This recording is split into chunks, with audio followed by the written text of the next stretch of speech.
So, my ladies and gentlemen, my name is Antal Berkes. I am just occasionally replacing Professor Péter Molnár, who will take over maybe later the presidency of the chairmanship of this panel, which is about the NGO's role in clarifying and also implementing the education for human rights, democratic citizenship, and European integration in the participating countries. We have three wonderful speakers who will precise the role of NGOs in their respective countries, namely Mr.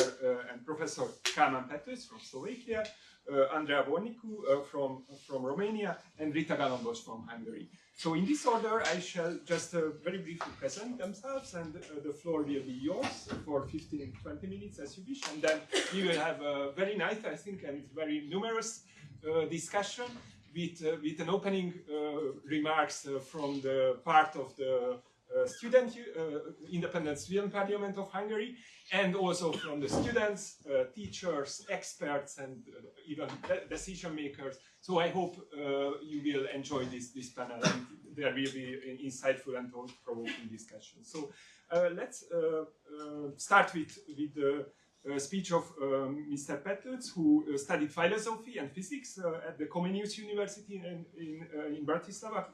In the early 90s, he joined the Hungarian civic parties. He was a very active liberal party politician after the Velvet Revolution, where he took the position of the vice-chairman for foreign relations in 1998. He joined the diplomatic service, and from the 1999 until 2005, he served also as ambassador and permanent representative of Slovakia to the UN office in Geneva.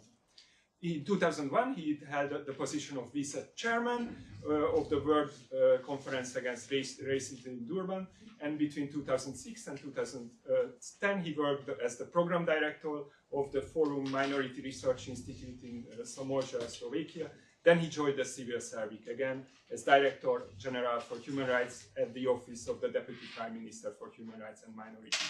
And since 2012, it was already mentioned today, he has worked as an independent consultant and an analyst in the field of education for democracy and human rights and European awareness.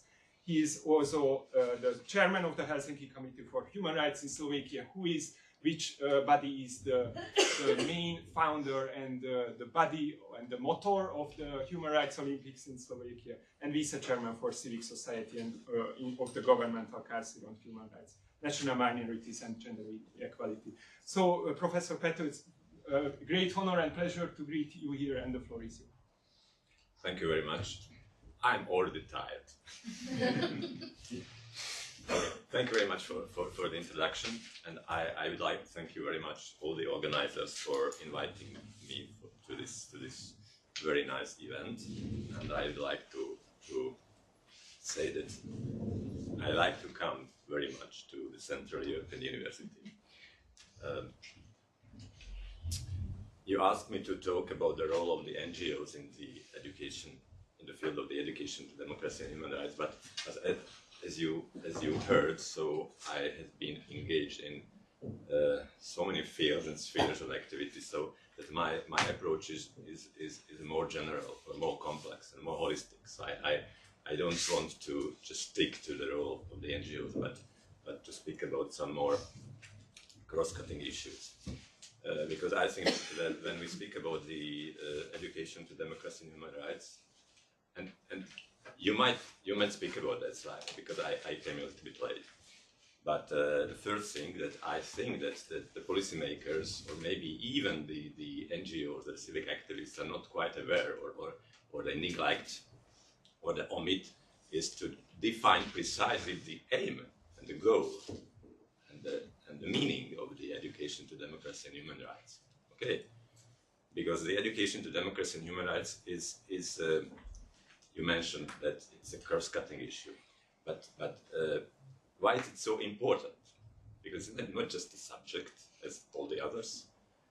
It's just a vehicle to build a democracy. Okay, all of us know that democracy is very different system from a dictatorship or a totalitarian regime, because a dictatorship is a very simple regime. So you just have to follow the orders. But in democracy, you have to be actively engaged in forming the society, hey? And you have to actively build the society. You have to actively build the democratic society, but in order to be able to actively build a democratic society, you have to be Democrats. So I don't know, a number of personalities already said that democracy can be built only by Democrats. I think one of them was the Czechoslovak president Tomáš Garrigue Masaryk, but it's evidence. So democracy can be built only by Democrats. But we can build democracy, we have to be raised as Democrats, because we are not born as Democrats. Okay, it's obvious that we are not born as Democrats, and that is one of the problems of our educational systems. And I think it's the same in Slovakia and Hungary and the Czech Republic and Poland and everywhere, that we try to build Democrats and human rights and people aware of human rights at a very late stage. Like in Slovakia, you have the pupils learn about fundamental issues about democracy and human rights only in secondary school. It's too late. It's too late, because in your age of 18, you have to go to the polls, or you can go, or you should go to the polls. And then we ask our pupils or our students why they don't go to polls, because obviously they don't. So the turnout of first voters in Slovakia is very, very low. In the last European Parliament elections, the turnout of first voters, so just try to guess what was the turnout of first voters in the Euro Parliament elections in Slovakia 4 years ago, 3 years ago. How do you know? I guess 3%. Can you imagine 3% of young people, the first voters, aged 18 to 22, just bothered to go to polls in the Euro elections in Slovakia 3 years ago? It's incredible. It's nonsense. It's absurdity. Okay.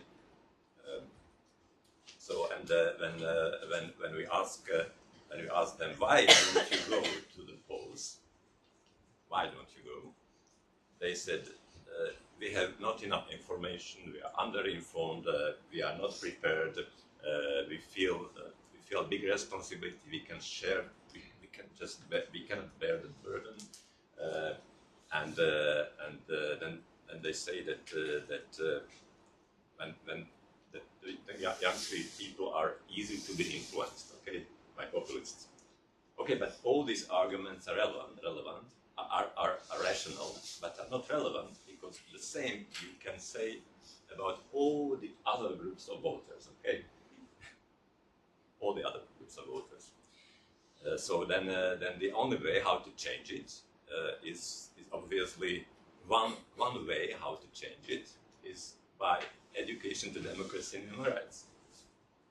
But by education to democracy and human rights that starts in early childhood, not in 16 or 18 years of age.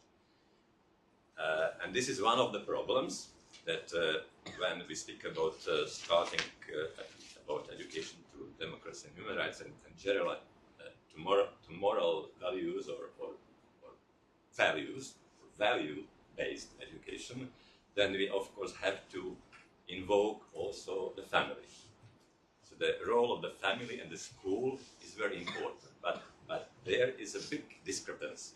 There's a big tension between the family and school. We also have a provision in the Slovak constitution that the education of the child is a primary responsibility of the family. Of course, it's a little bit tricky because in Slovak it sounds výchova. Výchova primárna zodpovednosťou rodiča, which is very difficult to translate into English. In fact, Max, you are a philosopher. How would you translate výchova?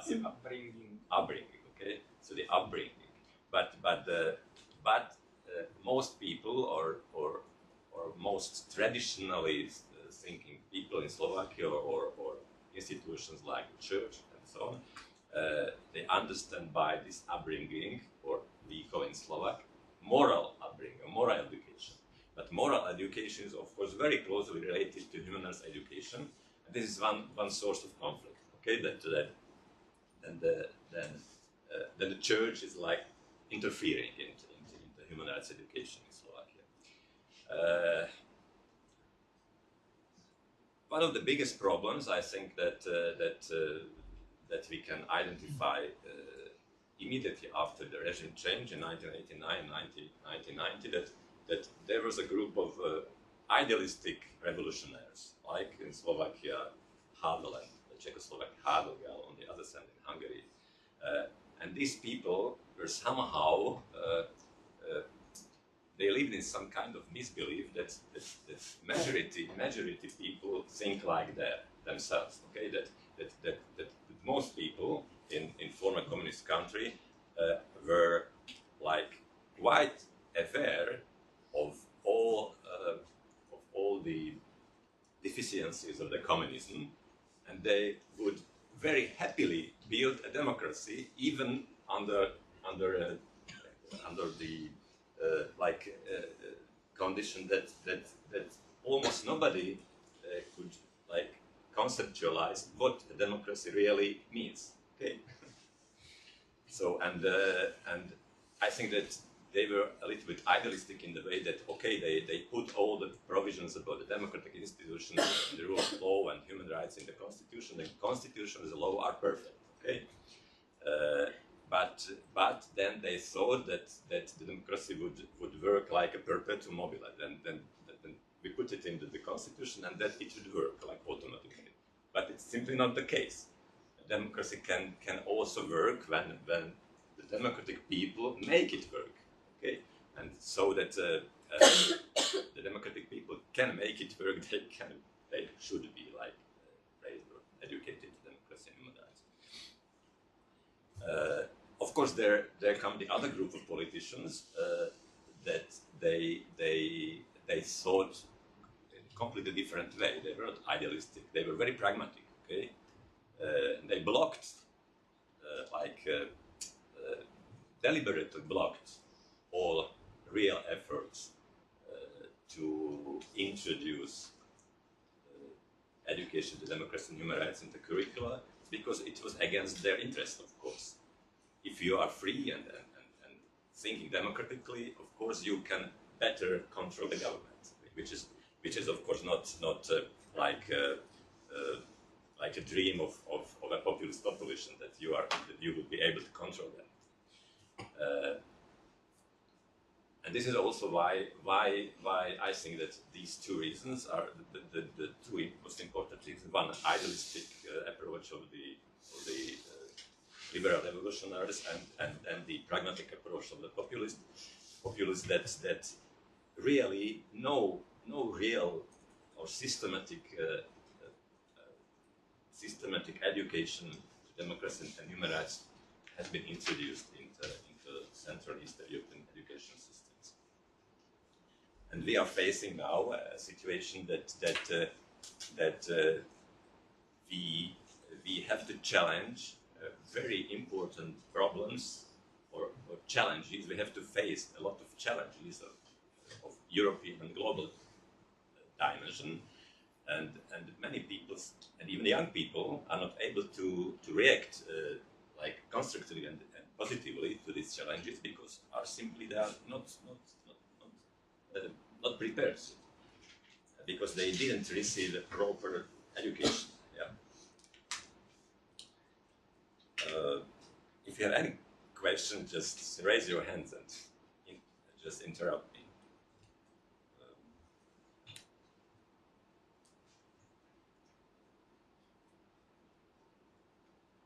jsem se sám poplitl, už nevím.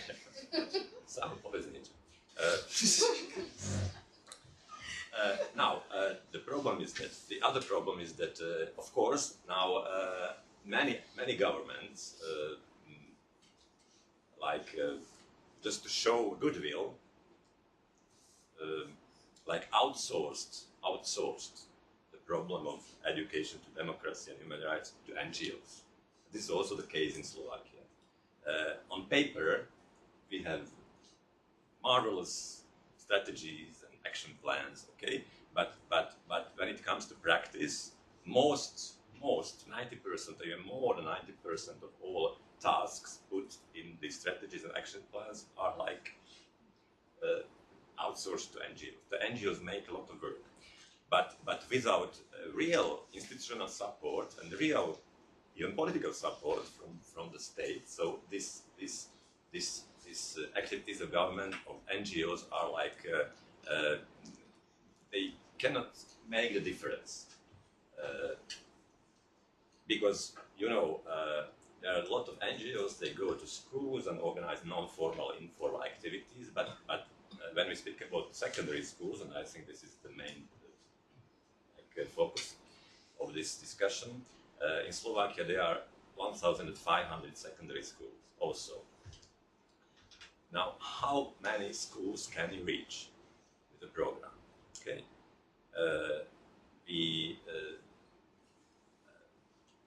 Zuzana Štrbíková also mentioned the Human Rights Olympics. Okay, so I'm engaged in the Human Rights Olympics. This is one of my projects, and we reach 300 secondary schools, which is quite a lot because it's like 1/5 of all schools. It's quite a lot.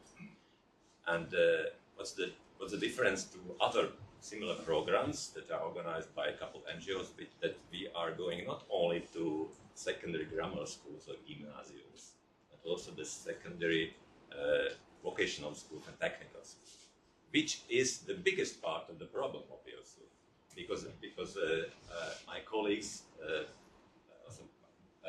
also our colleague from the Czech National Pedagogical Institute spoke about the secondary grammar schools mostly, and not about the vocational technical schools. Because when we then look into the problem that what's the social and educational background of those young people voting extremist parties, so this is primarily from secondary technical and vocational schools, not from secondary grammar schools.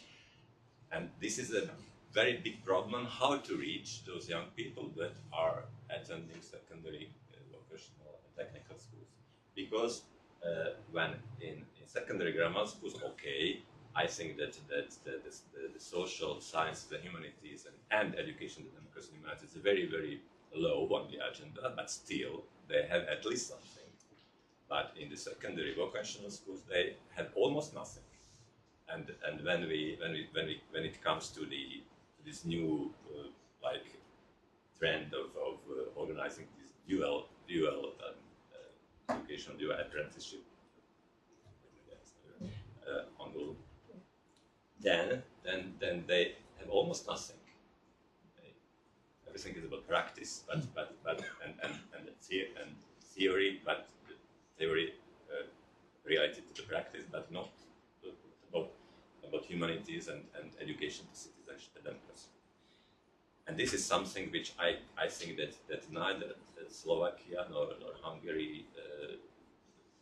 So this is one of the biggest challenges now, which I can see in both countries. Then when it comes to education, democracy and human rights, of course, on one hand, it's a cross-cutting issue because it's different from all the other subjects in terms that, okay, you have to learn a lot from mathematics and biology and whatever else, physics, but obviously not all of us will become mathematicians and physicists and biologists and whatever, but all of us will have to be engaged in social relations and relations which might create or build democracy in the society. All of us should be educated to democracy and human rights so that we can build democracy. So that from this point of view, education to democracy and to human rights is more important than all the other subjects, which was very, very well pointed out by our Czech colleagues. And the Czech Ministry of Education has already realized it on the paper, of course, but not in the practice. And the Slovak Ministry has also realized it on paper. We also have strategies about that, but in practice it doesn't function. But on the other hand, education to democracy and human rights is the same as all the other subjects. So you have to grasp very well the fundamentals. Okay, it's the same that when you learn mathematics, you simply do not grasp the fundamentals of arithmetic and algebra. So then it's no use to learn about, I don't know what equations and integrals, because you simply are not able to understand it. And one of the problems of education to democracy and human rights in Slovakia, and I think in all the other countries, that you start sometimes with issues which are the second or third floor of level of understanding, without properly explaining the pupils what is the meaning and substance of fundamental principles and fundamental terms, fundamental concepts, like what's the meaning of the concept of equality? What's the meaning of the concept of freedom? What's the meaning of the concept of universality of human rights, or the inalienability of human rights, or individual character of human rights? These are the fundamental principles that you have to understand, so that you can just what's the connection and interrelationship between the representative government, between the system of rule of law, and between the respect for human rights, because these three issues are interrelated and inseparable from each other. When you go to the website of the Council of Europe, you can see, because on the list you can see these three terms. Just go to the website of the Council of Europe: democracy, rule of law, human rights. These three issues as three fundamental issues of the concept of liberal democracy. So you can sometimes in Slovakia, even the NGOs just make a mistake and error, that they try to explain human rights just from themselves. But it's simply impossible. So you have to explain only in connection to the rule of law and the system of liberal democracy.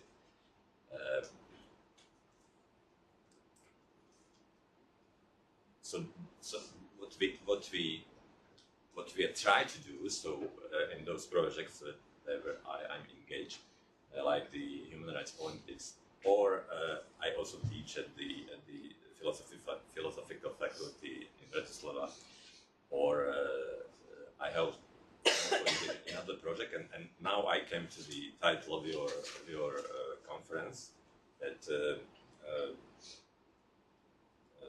democracy, human rights, and European awareness. And I would also add one fourth thing, like intercultural communication or intercultural dialogue, which I think is also important. So we try to combine these four elements. We never teach just about one segment of the issue, but about all four, like democracy, rule of law, human rights, European awareness, and intercultural communication.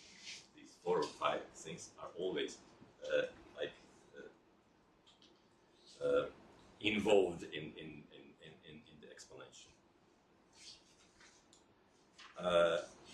Now, what about the relationship between the formal or compulsory and non-formal education?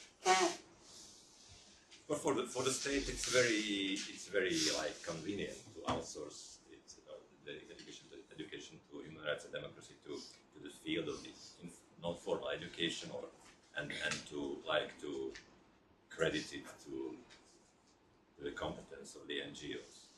But this is then it's lacking like unifying and systemic element the whole education. So you have to have something in the formal curricula, and not only something, but very important segment of the education should be involved in the formal curricula.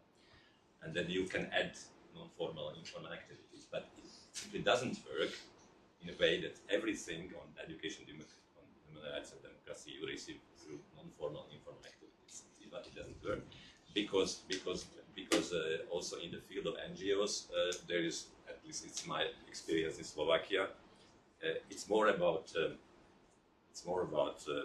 competence, more about competition than about cooperation. So everybody is like pushing his sometimes very narrow agenda. Like there's a group, feminists, national minority activists, LGBT activists, Roma activists, and all of them are pushing their agenda, but without any context. Okay, without any context, and without the underlying context, how all these rights of minority groups are related to the fundamental questions, how this is all related to the fundamental concept of liberal democracy, rule of law, and those fundamental concepts, how it is related to the concept of liberty and equality and justice. This is why I think that simply doesn't work. It doesn't work that you outsource the education to democracy and human rights to NGOs who are all pushing their own very narrow agenda, because then the person who receives the education doesn't receive a complex view, but it's just receiving segments of the view. Okay, whatever else. I think it's enough because have I already spoke? Yeah, I spoke more than 15 minutes. So, what I would like just to underline that yes, I think this is a very, very important issue. If we would like to preserve our democracy, we have simply to strengthen education, democracy, and human rights, not only in the formal education, not only in the non-formal education, but also in the formal education. And since most politicians are like counter-interested, so it's primarily the role of, and now I come to the role of the NGOs and the academicians, that and the young people, of course, obviously, young people who would push the agenda forward. Okay, thank you.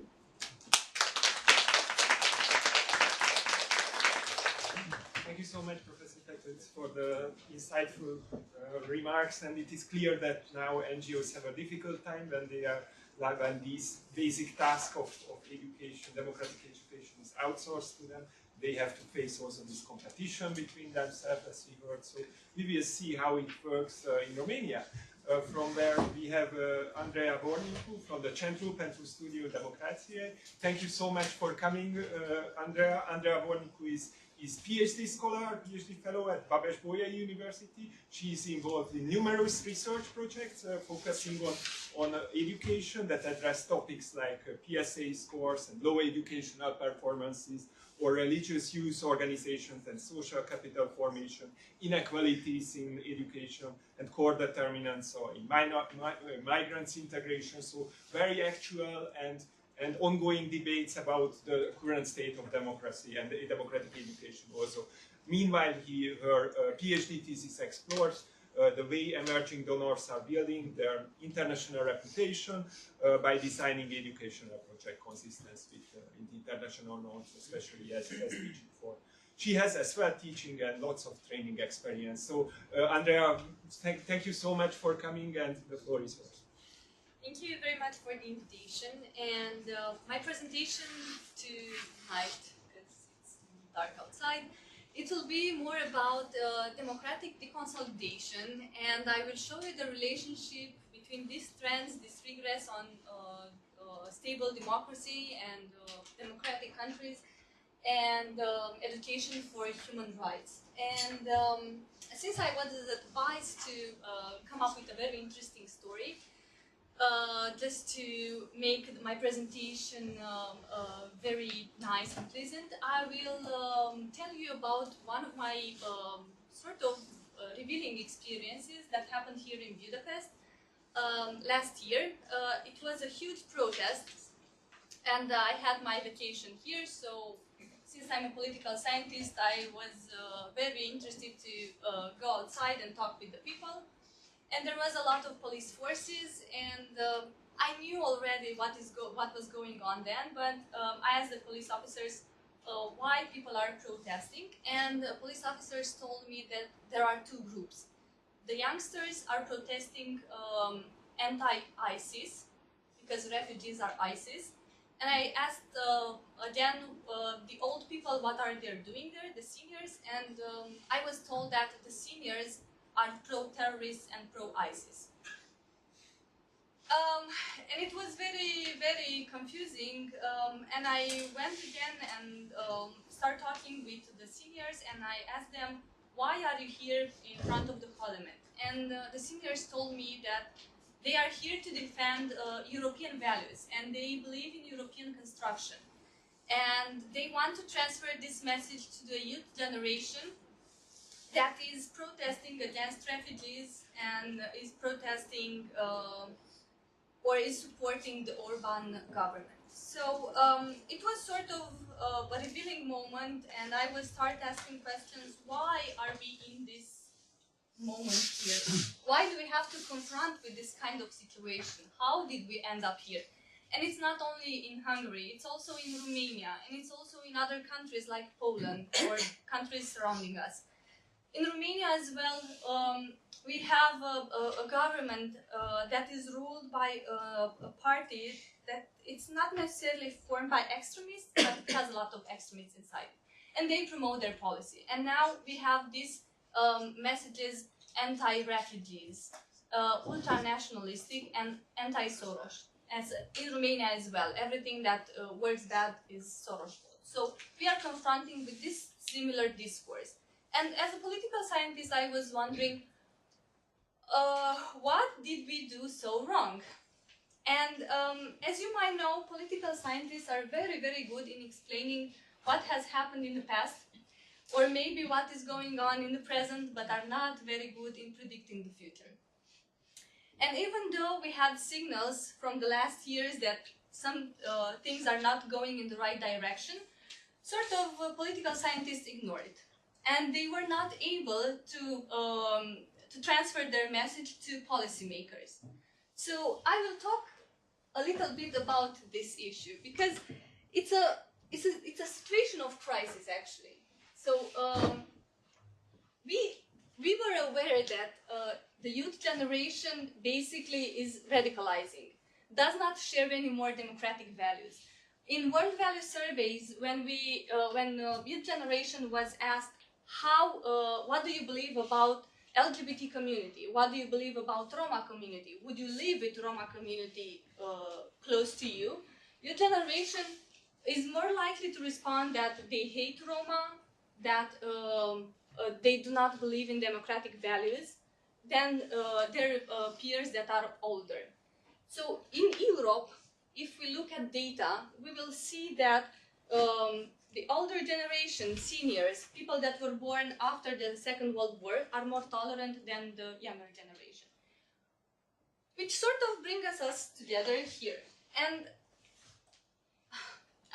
it's not only that the youngsters are not sharing these democratic values, but we see the effects of this kind of values that are not shared by youth. We see this rise of illiberal democracy. I don't like this term, liberal democracy. For me, the stand of democracy, the democracy is based on liberal values. So basically, if we talk about illiberal democracy, then we cannot talk about democracy. But anyway, this is the new term that was designed by political scientists. Brexit, Trump vote, failure to adopt social and education policy in accordance to new developments. And all these signals were basically pulled together by OECD organization or World Economic Forum. So we have these institutions that showed us a few years ago that the situation or the path that we are going to is not okay. We have to adapt our social system in accordance to the new developments. We have to teach our students in accordance to new technologies. We have to teach them democratic values. When you are in your 15 or 16 or in your early 20s, maybe you are not aware of the past of your parents. Our parents grew up in communism, and our grandparents survived World War II or maybe Holocaust. They have this experience. They know how to relate with all these processes, but we don't know because we were born in transition governments, and we were taught that it's a democracy. And we see now that our democracy is basically in danger. So it's not like it's a situation that will last forever. And moreover, and more important than this, we thought that the consolidated regimes like United Kingdom, United States, will stay like this forever. But we see that it doesn't work like this. If we want solid regimes, we have to work for them. If we want democratic regimes, basically, we have to work for them. We have to understand democratic values. And part of the democratic values are human rights values. We cannot talk about human rights, we cannot talk about democracy without human rights. So these are the essence of democracy: human rights, rule of law, European values, just to add to your presentation. So data from World Value Surveys indicate that there was a constant decline in trust in political institutions, parliament and judicial systems, membership in political parties, and desire to involve in political actions. Voter turnout declined as well. This is for youngsters, but also for seniors. And all of these indicators were not considered as structural problems for the functioning of democracy, even though this information was there. I'm presenting World Value Surveys from 2012, 2012, because it's the last. What have I done? It's the last value of data that we have. But next year we will have new data. So I'm expecting to see a regress of this presentation. So what happened? Until even stable democracy seemed to confront with structural problems. And I indicated a very interesting articles, but at the end of the presentation I can give you a link. So why democracy and human rights? Because I already explained, human rights stand at the value of democracy. We build and these regimes because we believed in human rights. We have to protect human rights. We have to build institutions that protect human rights in order to have working democracies. And why do we worry so much? Because we are here and we saw from the previous panel that there were some worrying questions. Because there is a reverse on trends. And according to World Value Surveys, millennials tend to support less democratic regimes than seniors. In 2011, 30% of European youth consider democracy bad and very bad. And it is an increase with 5% since the mid-90s. And also the commitment to liberal values, civil rights and human liberty is decreasing. And I'm just presenting the information that I told you about. So we can see that millennials are the most radicals in Europe. In the final presentation that will be that you will all have access to, I will put more data, even some regressions if you're interested in. My colleagues advise me to be as friendly as possible. And the last graph that I will show you, it's on Romania in comparison with Spain. I chose Spain because it's considered one of the liberal countries, one of the most liberal countries when it comes to values in Europe. It's on 16-24 age target. So in Romania, if we look at abortion and homosexuality, only 60% of our youth consider that abortion is justifiable, and only 60% of our youth consider that homosexuality is justifiable. You can see with the red is Spain, the difference between values and attitudes. And these are proxy variables for the way we understand democracy. If we do not tolerate some sensitive issues like this, we do not tolerate other issues. So this is why we are asking in questionnaires, would you like to live with a Roma? Would you like to live with a homosexual or LGBT? But it's this question with homosexual because it should be the question as understandable as possible for everybody. Would you like, would you prefer a strong leader? And youth in Romania say, yes, we prefer strong leaders than having an empowered parliament. And this is sort of a proxy explanation for our tendency to autocratic leaders, actually. So these are the dynamics in the region, and especially in Romania, but I can introduce graphics for all the countries that are here. And it's not comfortable, and we shouldn't sleep well, because there are a lot of issues, and we should educate our younger generation into democratic values, into tolerant values, in order to have these systems working on better than they are doing today. And I'm not having conclusions, because conclusions are supposed to be prepared at the end of our meeting, but I'm inviting you to reflection and discussion upon these issues that we are confronting with. And thank you very much. Thank you so much, Andrea, for this wonderful presentation. It's very clear also from your speech that, like, against this risk of democracy and current tendencies of extremists, the NGOs have a vocation at the very grassroots level. So we will speak about it also in case of Hungary, from which I have the honor and the pleasure to greet Rita Galambos, the founder and the leader, the director of the Foundation for Democratic Use, the motor and the leader of the NGO work in the matter of democratic education. And just a small anecdote about herself. Whenever at the very beginning of the organization of this workshop, we approached experts or teachers, the first question from themselves were always, is Rita Galambos coming? And we always had to repeat that, yes, we are expecting also Rita Galambos, and of course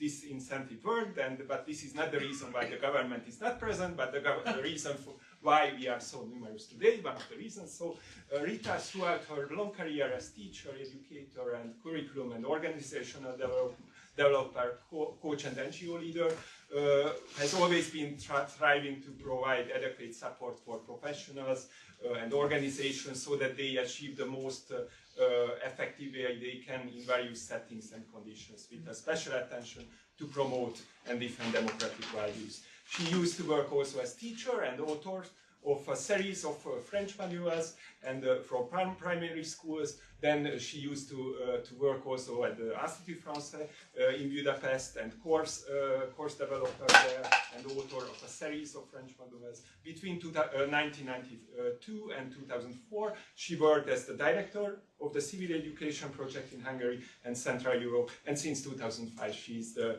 leader and the founder of and the director of the Foundation for Democratic Use. So Rita, the floor is yours. Thank you very much for coming. Thank you for the introduction. I feel a little bit embarrassed, but yeah, I will deal with it.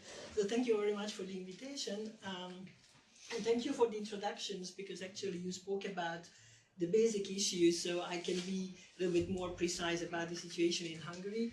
I'm trying to be as provocative as possible, because I know that this is what you are looking for, and this is what I like to do actually when we talk about the role of NGOs in Hungary in the education system.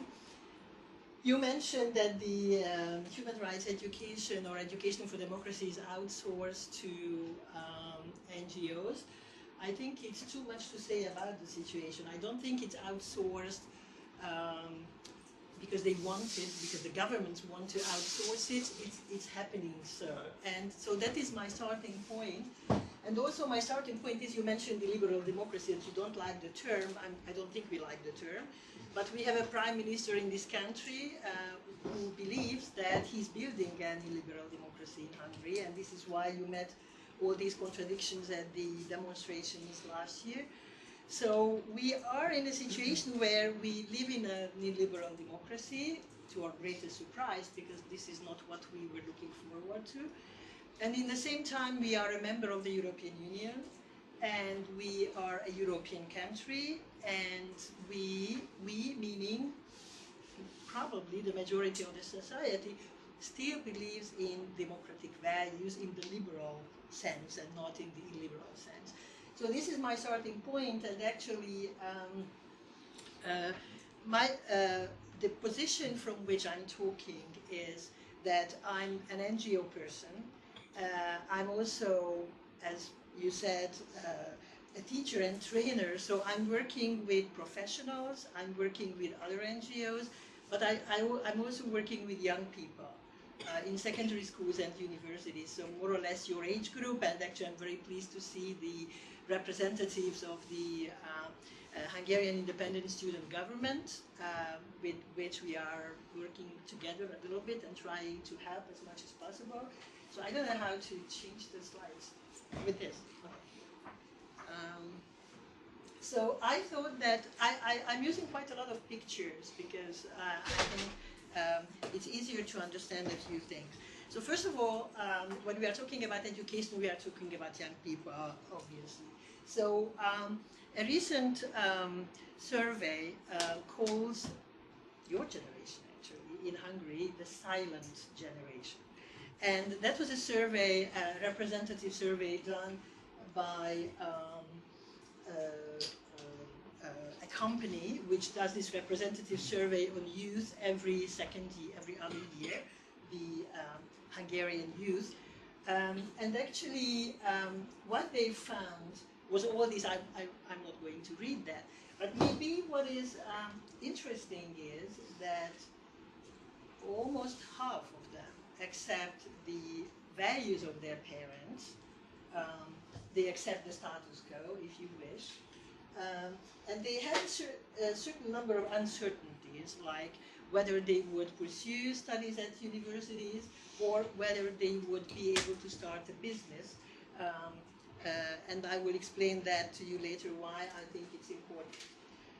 In terms of democracy and dictatorship, you mentioned that there is an interesting thing to see here, that 55% say that they would prefer democracy, and it shows actually a 5% progress as compared to the results of 2014. In the same time, 25% say that anything would go. Do they really know what they're talking about? We don't know. And 8% think that, in certain circumstances, dictatorship would be fine. And quite an important number doesn't know. I would compare it to another survey which was done in Pécs, the third largest city of Hungary, where the numbers are a little bit different. And of course it was a much smaller survey, but it's interesting to see how they relate to democracy. Another survey which was done by Political Capital, and it's interesting because you can read it in English. It's a think tank, an international think tank based in Budapest, and they did a survey in 2013 about young people and their relation to democracy. And the title is quite interesting: Enthusiastic Consumers and Non-Committed Democrats, which, I'm sorry, it's about the generation of the 16, 25 year olds. And there's an interesting phenomenon, which is that they seem to be quite nostalgic of the Kadar era for a variety of reasons, because their parents say, well, it was not so good, but it was much better than now. So if that is dictatorship, then dictatorship is fine, because if the Kadar era was a dictatorship, we have no problem with that.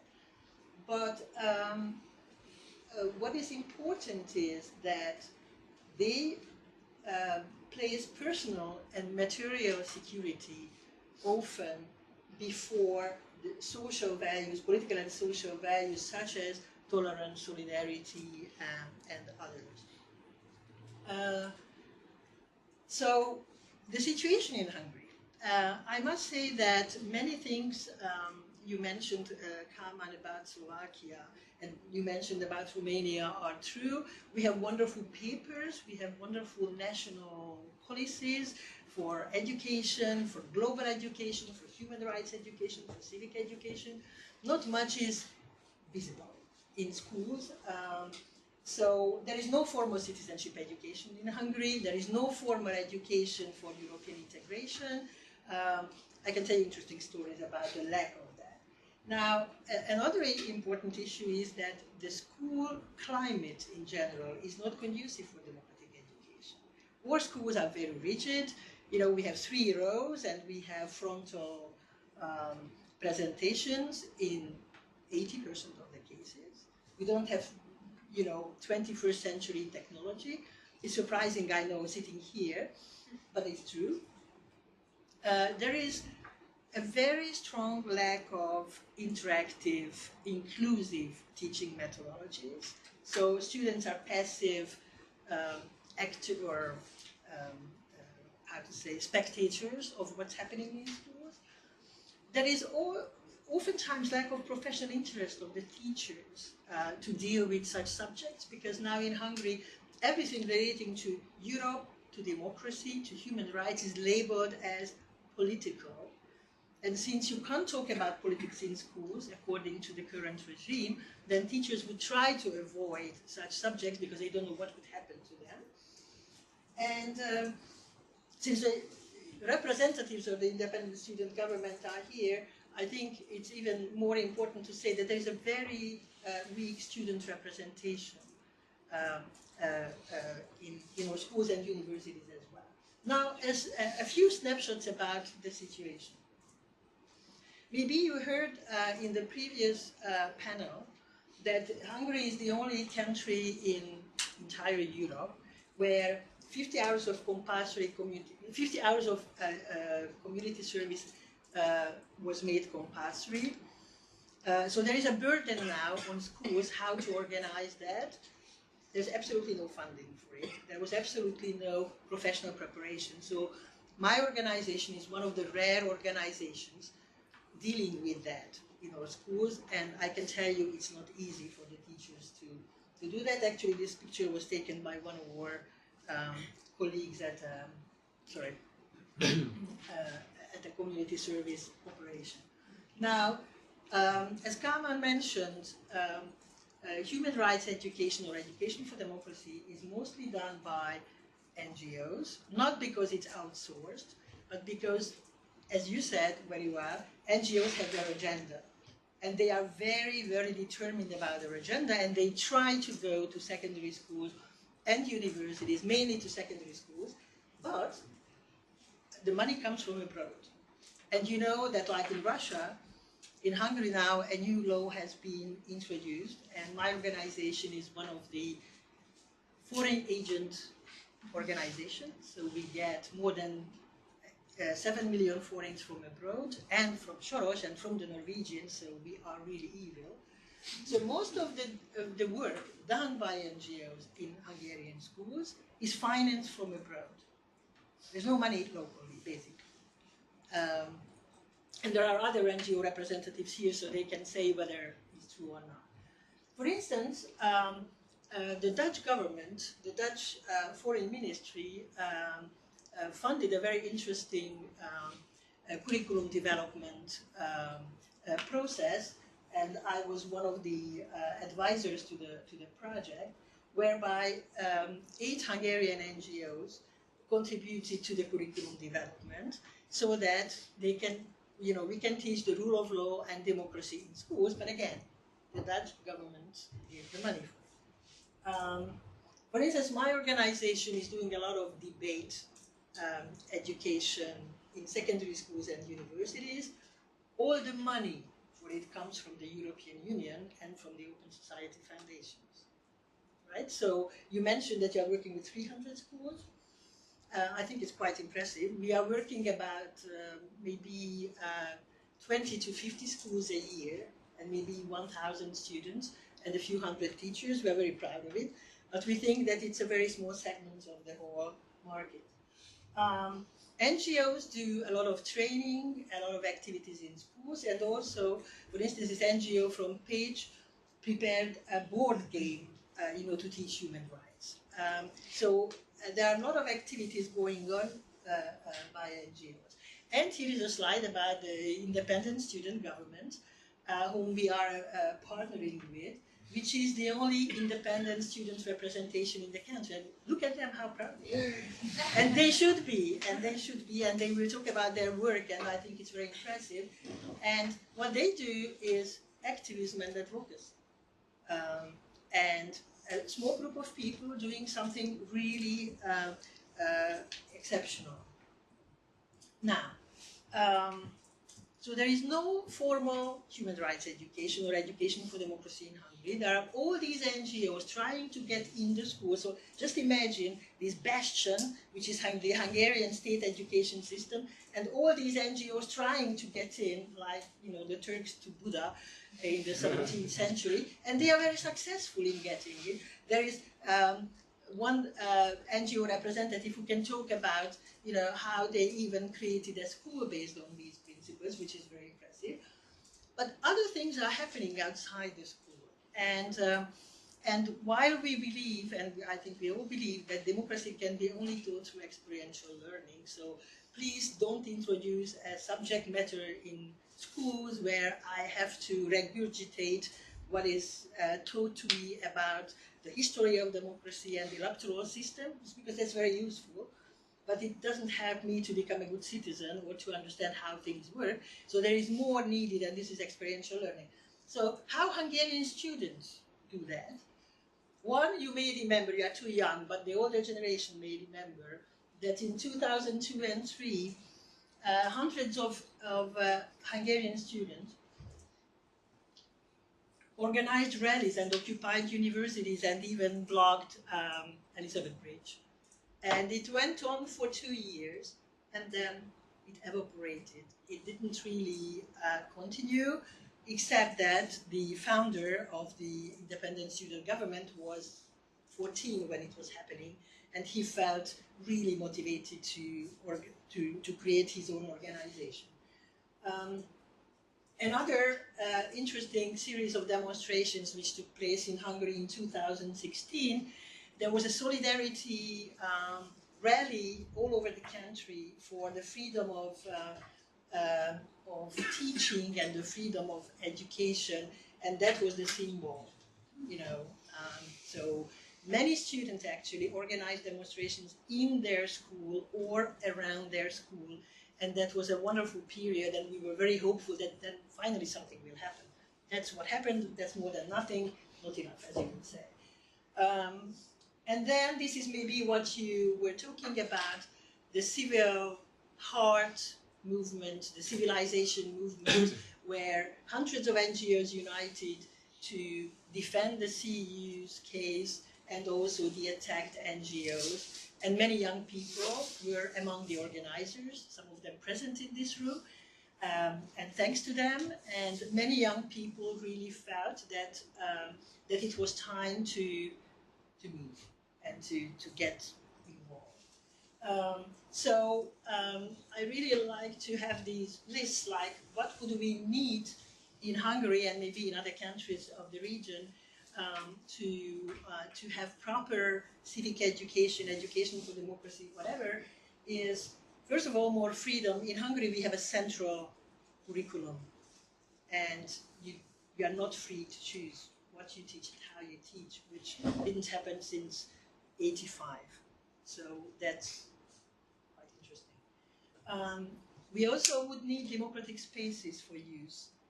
In schools, they don't have spaces to meet. In universities, they don't, except for the CEU, of course, they don't have spaces to sit down and get organized or just talk about their plans. We would need democratic practices, meaning methods, teachers well prepared, how to interact with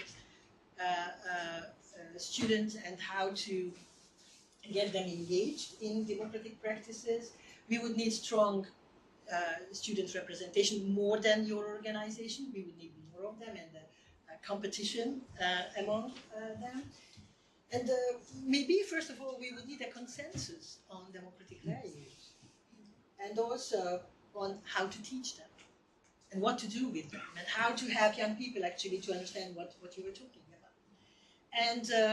And another thing we would need, a supportive environment.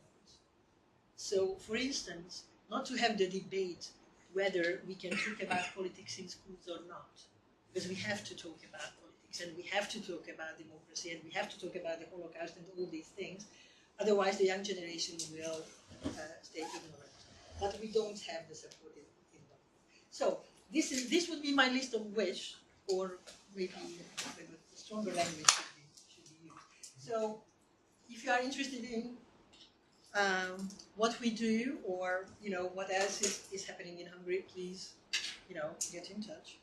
I don't know how much I spoke, but this is more or less what I wanted to say, and please just ask as many questions as you have. Okay, so thank you very much. Thank you so much, Rita. I am pretty sure there will be dozens of questions, and thank you also for this encouraging presentation, because it shows that your NGO work shows itself how it is in difficult times. It's nevertheless possible to warm up this silent generation in this difficult way of democratization. So thank you. Before giving the floor to the larger public, I have, as repeated many times, I have the pleasure and the honor to greet the Independent Student Parliament of Hungary, which is both an NGO and a self-initiative and an expertise built up and operated by students themselves.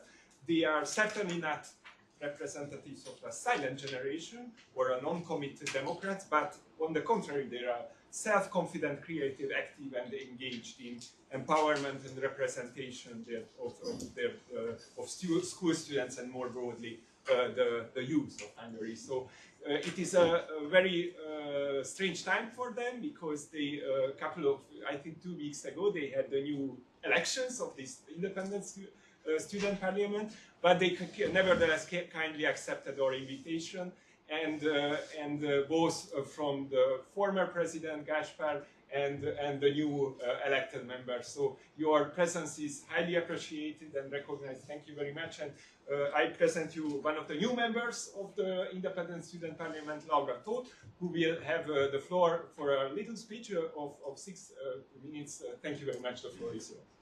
Thank you. So, as we have mentioned, I'm here from the Independent Student Parliament. We are the largest Hungarian body representing students, and we are the most authentic too, because we are made up of students, and some teachers and parents too, but mostly students, so we get the first-hand experience of what's going on in the education system and what the problem is. Every year we make proposals. Last year we made 80 proposals, and they got presented to ME, or the Ministry of Human Capacities. And well, they didn't really care about us, and it's really interesting because they are a ministry of the Orbán government, or Orbán's party is Fidesz, which is the Hungarian name of them is Fiatal Demokraták Szövetsége, which translates to the Alliance of Young Democrats, and well, they are everything but young and democratic, so I don't really understand. Our education system is sort of like Prussian education system, and it's not very democratic either. They are raising functional illiterates, and they are going to be workers who are easily manipulated and really passive people, and they lack independent thoughts, and they turn out. Some of them turn out to be like paid community service workers, and I don't know if this is an understandable term. We couldn't come up with. Közmunkás. Közmunkás, yeah. serve. It's public service, it's community services. Semi-forced. Yeah, sort of. And you know, in 2011, a new law, like a new bill, got passed, and you know the age of the compulsory education got lowered from 18 to 16, and after that, like 40,000 students have dropped out. We lost 40,000 students, more or less thanks to this bill. And in 2015, there were 11 times more paid community service workers under 18 years old than in 2013. And there were 1,123 you know, paid community service workers in the under 18 years. So I think that's terrifying. And another problem of this education system, this Prussian education system, is that we're often saddled with more stuff, with more things to do, more responsibilities than adults, and that's horrifying too, because you know, we have like 2 hours of free time every day. And you know, on top of having a lot of responsibilities and a lot of things to do, we have very few rights and little to no media representation. And you know, there's constant abuse happening, and it doesn't really have a voice. Like nobody really speaks up. And there was this case, I'm sure some of you know about it, when you know, students in vocational education had 4 months to prepare for the final exams because they got like a new curriculum sort of introduced to them, and they had 4 months to prepare instead of years. And you know, like FDP, the student parliament, stood up for them, for their rights, and actually the commissioner for educational rights said that this was unlawful, but the government didn't really care about this, and so it was just left like that. And you know, some other things that are happening is like maybe students get punishments for things for out of school things, like maybe for Facebook posts or something. Like there are teachers who give grades based on students' faces, and it's just I can't really understand how abuse like this can happen. And one of my fellow student mates from the parliament, Gaspar, said that democratic education, you know, there's no democratic system without democratic education. And this democratic education has 3 cornerstones. The first is the acquisition of knowledge about democracy, because students are not informed about democracy and about their rights. And the second one is proper representation. And you know, we would need to strengthen student councils, because some student councils don't even work. Some just don't work properly, and that's a really huge problem because they represent students. The third cornerstone or point is that we would need an effective legal remedy. You know, we would need experts dealing with these kinds of problems, maybe psychologists or teachers. You know, teachers could get like reduced numbers of lessons that they have to give, but we need experts for these kinds of problems. Yeah. You know, at this point, the goal of this whole deal about the education system, like the goal seems to be that they are, you know, it's like they are trying to get the state-funded schools to completely bleed out. So like students are forced to choose between vocational education and church funded schools or faith schools. You know, in vocational education, you basically have to take a final exam from 17 different subjects. And in church schools, you know, maybe it's your parents that are making the decision that you should go to a church school because, I don't know, you know, some people have religious parents and they decide instead of them, and that's basically unconstitutional because you should be free to choose your own religion, you know. And well, institutional problems. There are some institutional problems, you know, that arise in schools, high schools, universities, etc., and they can't be helped with a change of regime or a change of system. And we need a complete pedagogical and institutional paradigm shift, you know. And you need a legal background for this. You need a reform that provides more democratic rights, both for students and teachers and whatever. You know, you need to put more GDP into education, like to get a better education system. And you know, you need to stop favorizing church schools. So a quick summary: education, as it is right now, is anti-democratic. It suppresses and ignores the opinions of students. And you know, students can grow up to be responsible electors if they don't know enough about democracy and they don't practice it. So, democracy in education and democracy in the nation. Thank you very much for listening. Thank you so much, Laura, for the thought-provoking remarks. And now the floor is open for, shall we collect 3-4 questions and then make a round of answers and begin again. So please, the floor is yours.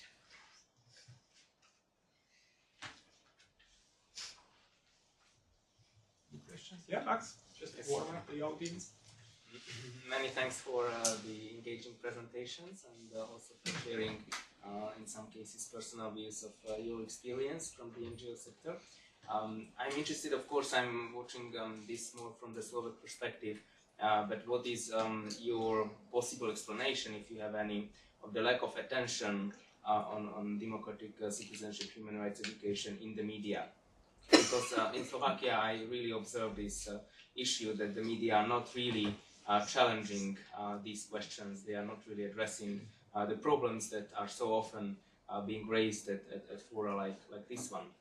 And sometimes there are some op-eds, of course, in Slovak media from Kálmán Petőcz, for instance, but rarely there is like a broader debate, either a public one or either like representatives of the media really asking the political leads, so the main stakeholders, the main decision makers about this. And maybe the situation is actually different in Hungary or in Romania, but maybe it is also similar. So in case it is similar, what would be your explanation of that, if you have any, and maybe how we could also push these questions, these problems, these issues more into the media, more into the public sphere.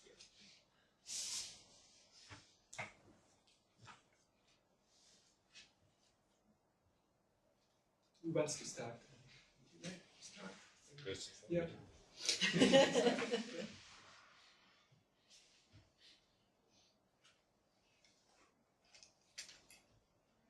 So the portfolio of the media in Slovakia is, of course, quite like different. Okay, so there are a couple of papers that can be described liberal, and then there are a couple of papers that are conservative, and maybe there is also one which can be labeled as social democrat.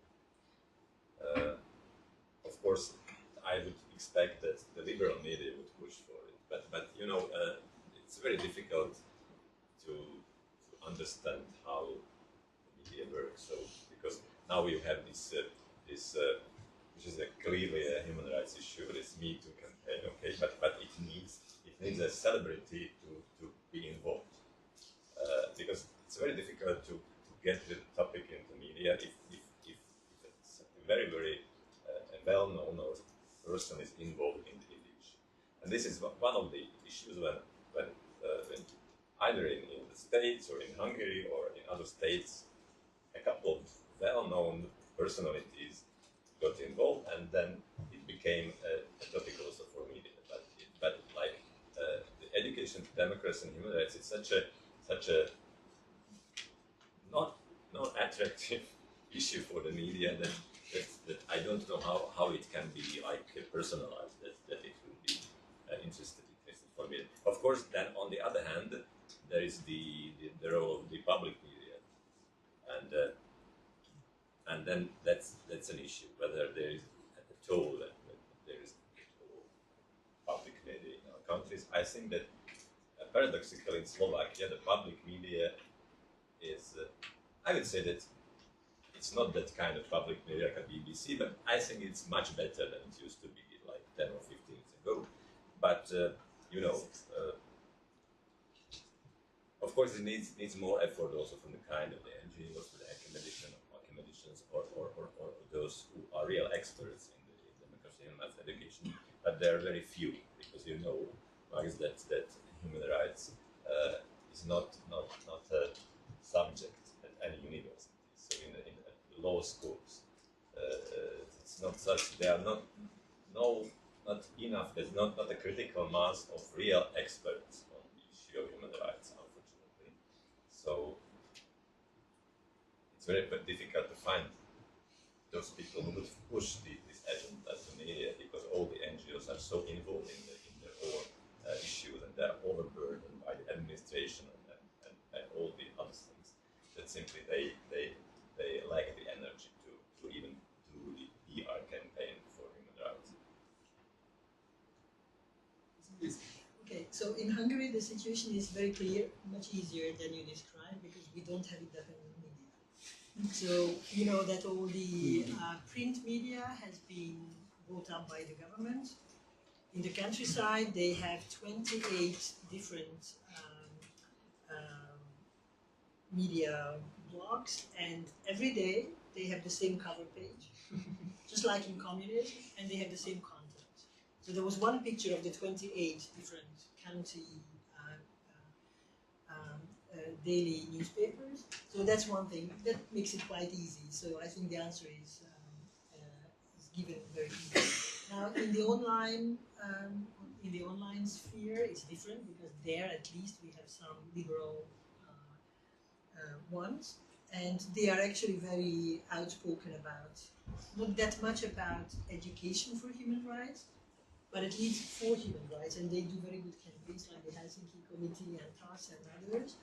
But they talk to a very small fraction of the population. So it's basically Budapest intellectuals paying attention, or some university students, but I think it's a very limited number of people listening to them or reading. Of course, in a liberal democracy, you don't talk about democracy, and you don't talk about human rights. I mean, it's a contradiction. It would be a contradiction. And actually, as one of the prominent Fidesz party members said very recently to an American political scientist, she said, actually the director of the House of Terror, she said, human rights are, respected in Hungary. Nobody was put in jail for political reasons. So what are you talking about? It's a free country. So that's what she thinks. And she's right. I mean, nobody was, at least until now, put in jail for political reasons. However, breach of human rights, as you very well said, in many instances, even in the education sector or healthcare or whatever. So there are many issues, but. And the second point I wanted to make was that, my organization has been struggling with giving a clear message to the media, to the public about what we do. And actually what we were told by communication experts was, the word democracy is too complex. People don't understand. So please don't even use it in your name, because my foundation is called Foundation for Democratic Youth. And the media communication experts say, you should have a much easier name. I mean, people will just say, oh, it's too complicated. So people believe that it's complicated to talk about democracy and human rights, and it's very difficult to find the right language. how to do that. And I think that's part of the problem. And just about Romania, it's not that people don't care about human rights, it's just that we are not familiarized with human rights in mass media. And the subject that is really, really hot is about corruption and judicial system, or politicians that are stealing money and leads to corruption. And from time to time we have news about a conviction from the European Court of Human Rights, and Romania has to pay to the people that basically suffered from violations of human rights. Or we hear from, we call it Consiliul pentru combaterea discriminării.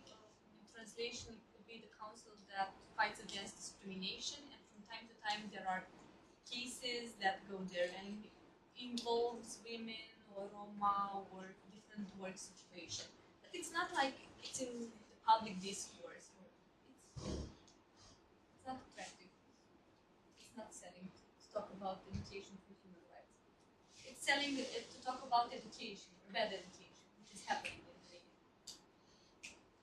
Thank you. Shall we collect another round of question or remarks? I have just 3 more. I was, because I have a bit of insight on the media, because I was the chief of communications for the Independent Student Parliament last year. So, I mean, it is very hard to thematize democracy in education. Usually, even liberal or non-state media doesn't really take why this message is really important. I've been to like countless conferences where it was about democratic education without students at all, which I find quite ironic. But the media is somewhat similar. Like our generation is represented by basically contestants of Big Brother, which is quite strange. So anywhere below 25, you have to be like a celebrity to be in the media. Although our student parliament has progressed a lot, and we've been involved in a lot of talk shows, even serious manner, of course, not the state media. So we do build a kind of reputation that if the students need to be approached, then they have to come to us and ask us. And at least 50% of the cases, in some form, at least as like an alibi, they kind of ask us, what do we think about a certain educational reform or things like that. But I still feel like a very strong bias against students. Most people just think that students don't have a voice, we don't have an opinion, we just aren't able to participate in any kind of meaningful conversation. And actually, that's true for the old people as well. A lot of people say, for example, the Fidesz is supported by the old grannies, whereas we all know that not all people are supportive of the Fidesz government. So it's kind of this ageism that's involved in society, that if you're old or too young, you don't have a say in any kind of matter. Whereas, of course, everybody should be judged not on their age, but on the base of their arguments and the soundness of their arguments. So that's what we're trying to fight for. Even if you look at the different parties' communications, they usually don't talk about democratic education. I studied their educational programs extensively, and basically neither of them involve democratic education even as a principle. So that's very dire, I would say. But what I would highlight as a good thing is the government media now is forced to talk about us. That's why we chose a different approach last year. We were more active, we went to protests, we organized our own protests. We were very vocal about certain stances on education, such as CEU, and they were forced to respond. Of course, this response was that the student parliament is a Soros puppet theater, which is not very constructive, of course, but they were forced to respond. They were forced to deal with the Hungarian student parliament, and they were actually, a lot of the state media launched different articles on the student parliament, like defamatory articles. We actually won a lawsuit against them, but that's of course a different subject. So now they are forced to discuss student rights. They are forced to involve students in the discourse, whether they like it or not. And even if it's negative, now there's already a kind of thinking or discussing of student rights, of student involvement. So any kind of news is good news in a way, I would say. So in that way, we can't really lose, because if they disregard us, then we become stronger and they can't really stop us. And if they talk about us, well, we still win, because they might destroy our organization or try it anyways, but there will be another one, and student discourse will be victorious. Yes. So, how can we educate children in democracy? while there are some parents which are strictly against it, like how to explain to these parents that democracy thinking is okay for their children while they are against? Understand me?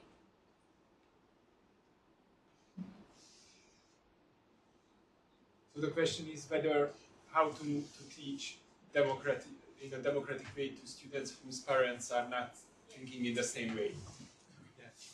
Any other questions before turning to the presentation? Yes, please. I get a question.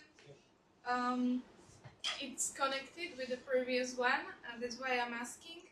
My question is, what is the role of parents in human rights education generally? And if is here any role of the parents, which undoubtedly has an impact on adults, then how should the parents be involved in this education? There is no other question. I give the floor to you. Yeah, please, Diana. Regarding the extent to which interactive tools are used in human rights education, if you consider these are enough or there is space for improvement, to use manuals like the ones provided by the Council of Europe so as to boost the courage of students to speak up and to explain themselves. The idea came to me when Andreea was presenting the results of the survey in Romania, stating people's opinion on different topics. And I remember that you said that 16% of the population agrees with abortion, whilst 1 in 3 Romanian children is not born, because Romania is the country with the highest abortion rate in the European Union. And this clear conflict between what people say, between the discourse and what they practice has a root cause, and maybe it's in their courage to speak up and express themselves. And that's why I put that question in the first place. Okay, so let me start. I think it's a very good question. How to deal with children whose parents are illiberal Democrats, if at all. There are many, and our stand on this is that we deal with the children or the students, and our methods are, so how to say, we don't want to convince anyone. We believe in certain values, and our operations and activities are based on these values, and we practice them. We don't only preach them, but we practice them. And our hope is that the way how we deal with the children and how we deal with the teachers and the parents, if they are there, they are never there when we do these things, is convincing enough. Because we are not talking about theories or political issues, but we are doing things together. And our experience has been over 17 years now that we have not been expelled from any school except for one in 17 years and one university. It was right after the demonstrations in favor of the CEU. But other than that, we never had any problem because we are doing it. You see what I mean? And when they see that the children are happy, and when the children or the students perform well in these activities, they are not against. On the other hand, we have many programs in debate education, so are very good at argumentation, debating, and not convincing people, but generating debate and real conversations about issues. So for me, for instance, if a parent would come to me and say, education for democracy is a nonsense, I have many arguments and many questions to ask. And I'm very happy to be engaged in a conversation with such parents. But we never had any problem with that. But certainly we, when we work with, let's say, 200 kids, we see maybe 2 parents. So we are not confronted with the parents. But many times we are confronted with the teachers who oppose and who think, well, it's easy for you because you are an NGO, you are not in the school every day, you don't have to deal with all the problems. But I think there are certain issues and values which can be discussed but cannot be denied. And we believe that democracy, if not the perfect, but at least the optimal governance form, what is the question about? So we went through this discussion in Slovakia, but it's not over, of course, because obviously there are two rights, or a couple of rights that are in conflict, or seemingly in conflict.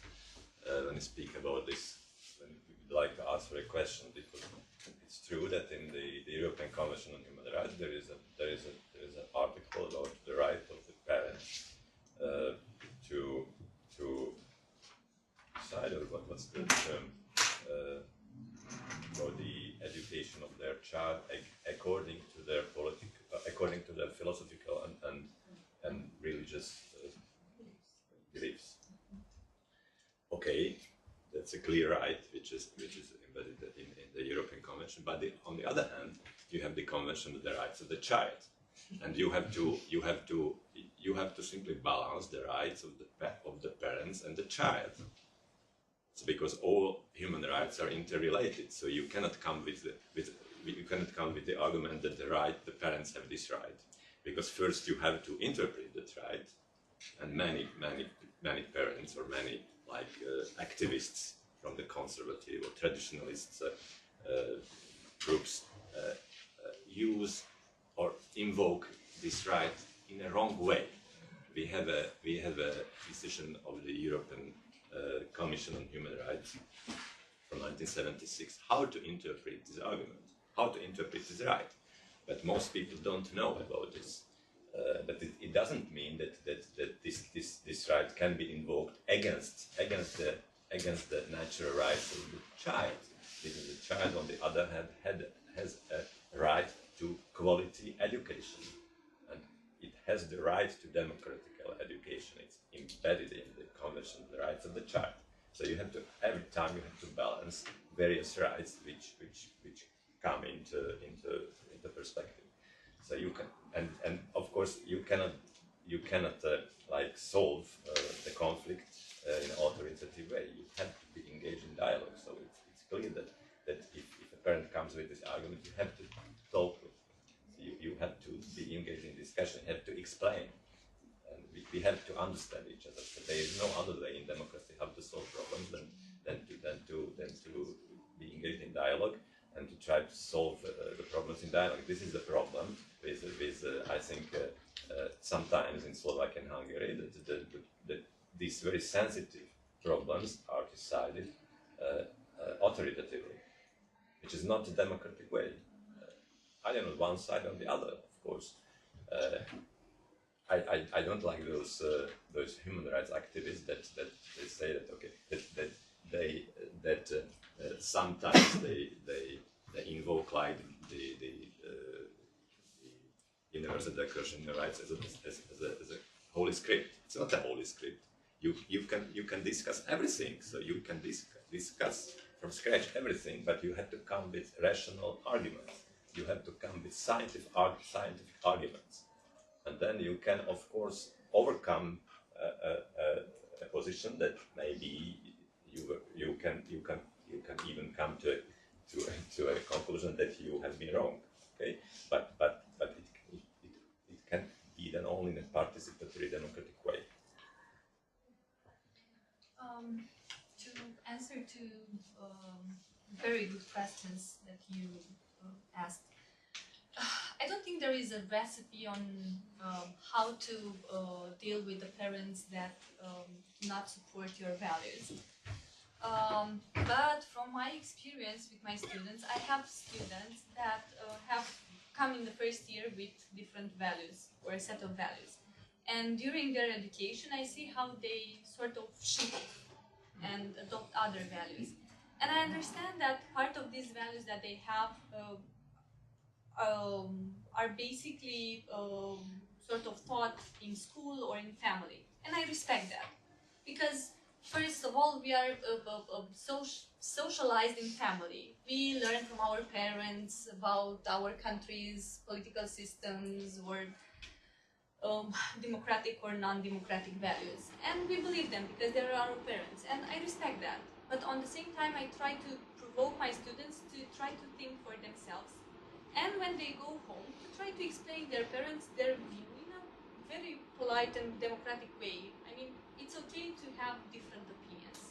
It's okay to have different opinions with the brothers or sisters among siblings. I have different opinions with my brothers. It's like we are not from the same family or from the same family.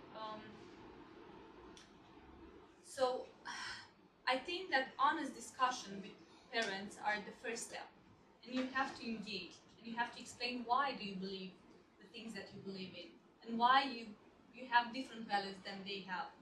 That are your parents, of course they love you. So just engage them in discussions and try to ask them why do they have other opinions, or what do they have other values. But I don't think it's a perfect recipe, you should do this or that. Just try to adapt to the situation. This is what I'm trying to do with my students when I firstly see them in university. And for your question, it's a very good one and a very complex one. In Romania, the Orthodox Church is very powerful.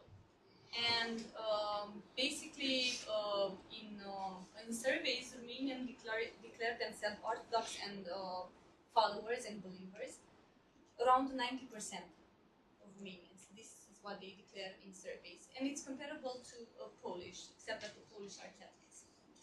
And Orthodox Church is transferring this set of conservative values.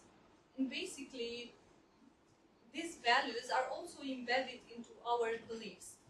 Now, a part of this explanation that youth are against abortion is also because of the Orthodox Church, but not only. It's also based in our school system. In Romania, religion is still taught. It's not mandatory, but it's still taught in school. So parents, if they don't want to have their children into religious classes, they have to sign a special paper to withdraw. So it's, in small communities, it's like a stigma. It's not very advisable to do this. In large cities, it's not so much, but in small communities, it is still. Also, there are a lot of professors that are still conservative, and they don't talk about sexual education. Actually, sexual education completely lacks from Romanian schools. A lot of teenagers are pregnant or get pregnant, and then need an abortion.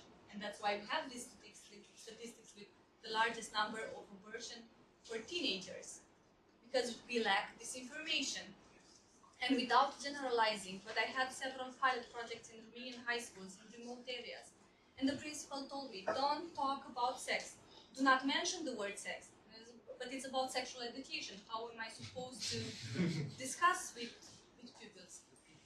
Don't mention this word because the parents will get angry. And I'm not convinced that parents would get angry because parents were in rural areas and were not aware of what students were doing in their school, but professors were the ones that were angry because I was like, telling them that they're not doing exactly what they're supposed to do. So in Romania, that's not only one explanation. There are a set of variables that are explaining the context. It's a specific context. Lack of sexual education, conservative values, Orthodox Church with its own values, professors that are also conservative. So all this coming together explain why youth are not so liberal in their values. Are there any another round of questions? Yeah, we have many questions, so please. Just a quick question about Romania. So you have to sign a waiver not to be in a religious curriculum, but is it on the parents' right, or can a student himself or herself declare that? It's a parent right until the student or pupil is 14 or 15. Until 8th grade included. Okay. Yeah. I mean, my fundamental problem is usually any kind of religious education in school is that it cannot be anti-discriminatory. Because, for example, I would say I'm a Buddhist. Would they have to get a Buddhist priest? They wouldn't. They say they don't have the resources. But then, of course, isn't that discrimination? Because why would a kid have more right to be a Catholic than anything other? So on that note, I think religious education just shouldn't be involved in schools at all, because you cannot provide an unbiased and democratic representation of all the religions. Like just physically, it's logistically, it's impossible. So then just don't do it, right? Yeah, in Romania, it's this approach of Orthodox religion or Catholic religion, depending on the denomination, but it's not a history of religion. And we have this improvement now, because 3 years ago, it was mandatory. And now there is an improvement because a student and his parent went to the Constitutional Court, and it was a process, and the judges decided that it's not okay to have mandatory classes, but then the parents have to withdraw their children and have to sign a paper. So it's not like I want to go and I will sign. No, it's like everyone will go, and if you want to skip the class, then you have to sign. Super unconstitutional. Rita, do you want to add something? Yeah, it's fine. Yeah, just in Slovak it's not mandatory, but it's optional, mandatory optional. So you have to choose between two alternatives. Either you choose religious education, which is in most cases either Catholic or Lutheran or Protestant, or ethics. But the problem with ethics is that you have very few competent teachers, educators, and because the general feeling of the atmosphere, the climate in most places is influenced by the most parents send their pupils to religious education because it's they feel and the ethics is very the quality is very bad, and on the other side they feel that it would be quite appropriate. It would be more appropriate, even if they are not strong believers. They feel it's more appropriate to send them to religious education and not to the ethics. So it's like a complex problem. Just to remark on that, I mean, it's my personal opinion that I don't really see how religious schools are unlawful at all, in a way, because, well, if you take, whose right is it to be religious? I mean, it's an inalienable constitutional right. It's not transferable, just like your voting right is not transferable. So that means if a child is sent to a religious school, which is by law, choosing a school is the parent's competence, then basically by sending a child to a religious school is violating his or her constitutional right. And just because a parent has a right to choose a school doesn't mean that can override a constitutional right, because that's unalienable. Just like your parents don't vote instead of you until you're 18, your religion shouldn't be chosen instead of you. And Hungarian law actually allows any religious school to employ any kind of punitive measures if, for example, students don't adhere to the religious curriculum. Like these religious schools, they can force you to go to church, they can force you to go to mass, they can force you to be involved in any kind of religious activity, and they can actually basically have great power over children. So I mean, this is where, of course, rights of children and rights of parents clash. And of course, one would say that, well, it's interfering in the rights of the family to decide what kind of education a person gives their child, but it's not. I mean, this is where the perception of children comes in, that children are just as much humans or citizens as anybody else, and their rights are just as important and just as unalienable as anybody else's. Therefore, any kind of religious education is void, because until they can make their own decision about their religion, which is at the probably age of 18, they shouldn't be forced in any kind of religious institution by their parents. But that's a personal opinion. Here I propose to collect the last questions. So Cecilia, Bendegúz, and anyone else for the last round of questions, and Catherine. Okay, so Cecilia, please. Well, my question and comment is about Romania. The state monopolized the school books business, and the teachers are not really allowed to use optional books, and we don't really have education for rights in the high school. Actually, we don't have at all. And the school curriculum didn't change since, I don't know, many years. How can we hope for any improvement and change in the educational system if our state doesn't really want to change, our teachers doesn't really care, and our students doesn't really have the power?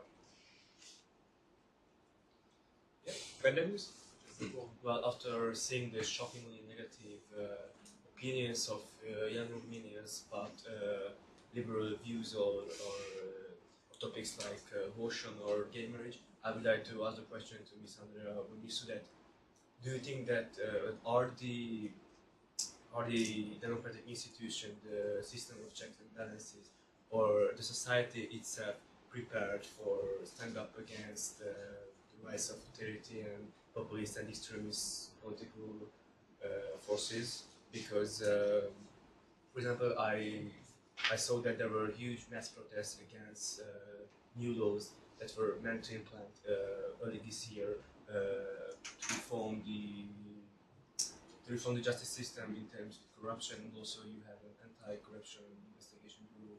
Do you think these agencies or the civil society is prepared enough for fighting against these issues? Okay, I will take your question.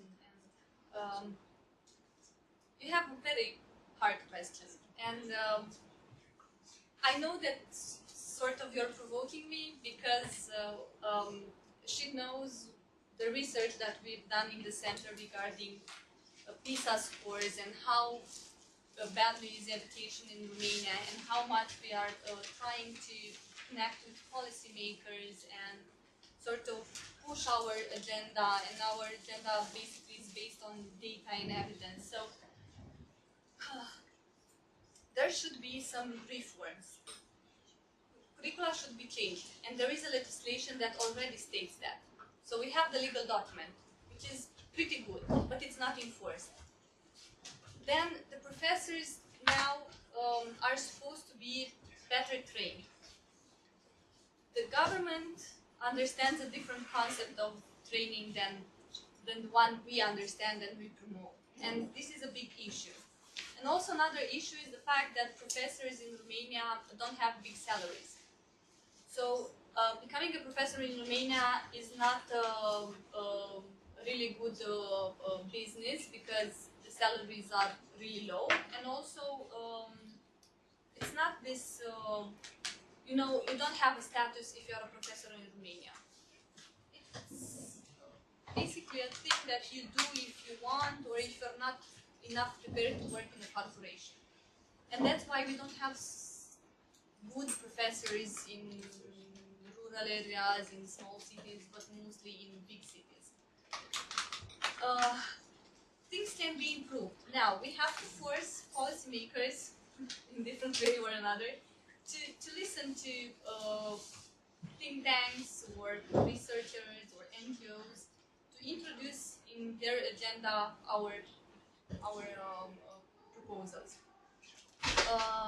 As an optimistic message, good things start happening, and NGOs are now vocal and vocal.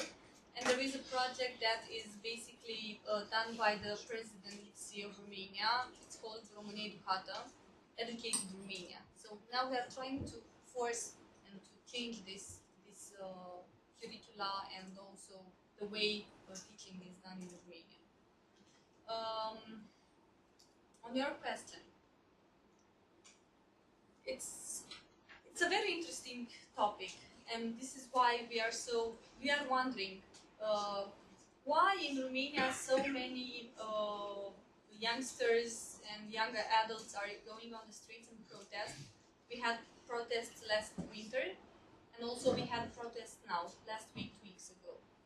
So whenever we see something on television that it's related to corruption, or a corruption politician, or the member of the government, or head of the main political party that is doing businesses with state money, people, you know, get mobilized, youngsters and young adults. But if you go on the street, and I went on the street and I listened to all the discussions, the attitudes and the values are not for all of them so liberal, are more conservative. So it's like a cognitive dissonance. You go out on the street, you protest, you are civically engaged, you don't want to have corrupt politicians, you want to have a clear state because you think that having politicians with no corruption or no criminal record will solve all the issues in the country. But on the other side, you don't believe necessarily in all the liberal values. And I'm not saying that all of these are doing this. It's just a portion of youngsters that are more radical than adults or seniors. So the issue in Romania is it with youngsters and young adults. But they are civically engaged. They fight against corruption. They do not believe in all the other things. And what is, I think it's a positive aspect that youngsters and young adults do not believe so much in conspiracy. They, try to find good news, good information. They start triangulating information in order to, to verify the sources. It's a long process. Catherine, do you want to answer the very last question? Yeah. I guess I can manage it personally. Sure. Thank you. I don't have a pen. Yeah. So here I should, unfortunately, lack of time, close this wonderful session. I would like to thank you, Andrea and Rita and Professor Petőcz, Laura, and all the members of the Independent Student Parliament for your active participation, the thought-provoking remarks, and for you all the question and remarks and comments. It was very rich, and here I just invite you to upload the panel. So thank you very much. Just a couple of short comments. We ask you, those who leave, to leave your name badge at the entrance. For all others, everybody is very invited to a dinner with us, to the Pozsonyi Kis Vendéglő. Some of them are financed by our organization. Otherwise, due to financial restrictions, we cannot finance it for everybody, but there will be, I hope, sufficient place for everybody in the restaurant. But now, for a couple of minutes, if you have time, we would like to invite you to join us in watching a performance, which is an anti-hate monologue performance by Professor Péter Molnár and his team. So I just give the floor for himself, but otherwise we are leaving from together to the restaurant at 7:30, if it's good for you. So thank you very much. And the floor is yours. Thank you, Antal, and hi everybody, and thank you for this opportunity. And it's such a nice gathering. I think it's sort of the most important thing to do. And so we will present shortly with Lina and Esther a performance called Hate Speech Monologues, and I hope it will be an inspiring example of what easy to participate theater, sort of storytelling theater, can do in educational efforts. This is a performance I have been doing with students at CU for more than 5 years now. Any CU student can participate. And although the title is Hate Speech Monologues, it doesn't mean that we express a lot of hate.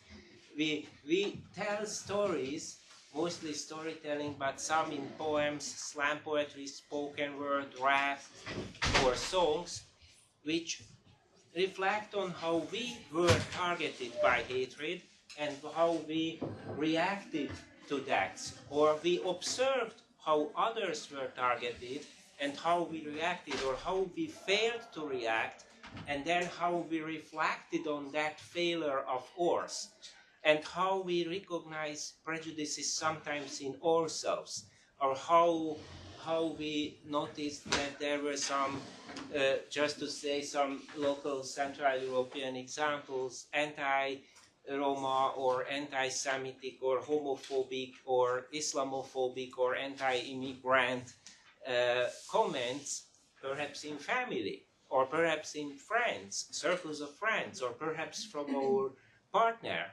And then the question is, was it more important not to break the peace of the Sunday family lunch, to tell an uncle, an aunt, or whoever that, come on, what was that racist comment? or we broke the silence. So these are stories about that, and as you will see, it's a simple storytelling format. We won't be able in the short time to present the full-fledged performance, so I just tell you how it works. Usually we open with a poem, then those who tell so-called monologues, stories, tell the stories in 3 parts. One part is about 90 minutes. I tell these details also because you may want to try it in your environment. 90 seconds. 90 seconds, sorry, 90 seconds. Yes, thank you, Esther. 90 seconds. And then everybody who tells stories have 90 seconds, sometimes it goes 2 minutes, 3 times. And it means that like 8 to 10 stories are running 3 times parallel to each other, and take people to, with the diversity at sea, you take people to like 8 to 10 different countries.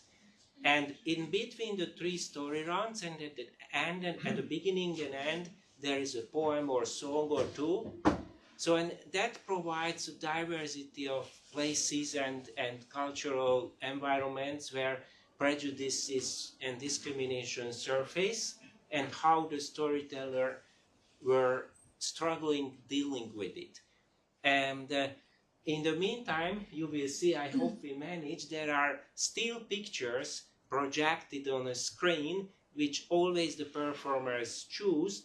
And perhaps at the end, if we can save like 2-3 minutes for questions, then please ask questions to see the point. And also I will join the dinner, and I will be here tomorrow, so I will be happy to give more information. The still big performers choose the pictures for their stories or poems or songs, and very important that the performance is always what the performer has to say. So it's not that I write the play, others write the play. No, any student can come forward and say, I have stories to share. And it's her or his decision. As an organizer, director, we discuss in group, but always it's free speech, unrestricted free speech. And the content of which is reflecting on so-called hate speech and discrimination. Okay, that's the introduction. And what we will do now, that if you are okay with it, Dina, I will ask first Dina to, or maybe interview Dina in 3 minutes about how she's thinking about performing. And afterwards, with Esther, with whom we just did a performance with 6 other CU students, like 10 days ago, we will sort of tell our stories just as a 10 minutes example. So so both of them are students at CU now, and Dina is a student at the School of Public Policy. Thank you, Dina, for coming. And we were talking. So the process is that we met in September at the welcome afternoon and started to talk about this performance. And maybe, Dina, if you could just share how you were thinking about it, and what you just mentioned to me this afternoon, that while you were writing some of your papers, if I understood well, the performance or the opportunity to perform was sort of in your mind sometimes, that you could share your thoughts also in this way, not only in the way of the academic writing. Sure. Hi everyone. Just echoing, my name is Dina. This is my 3rd, going on 4th month at the School of Public Policy here at CU.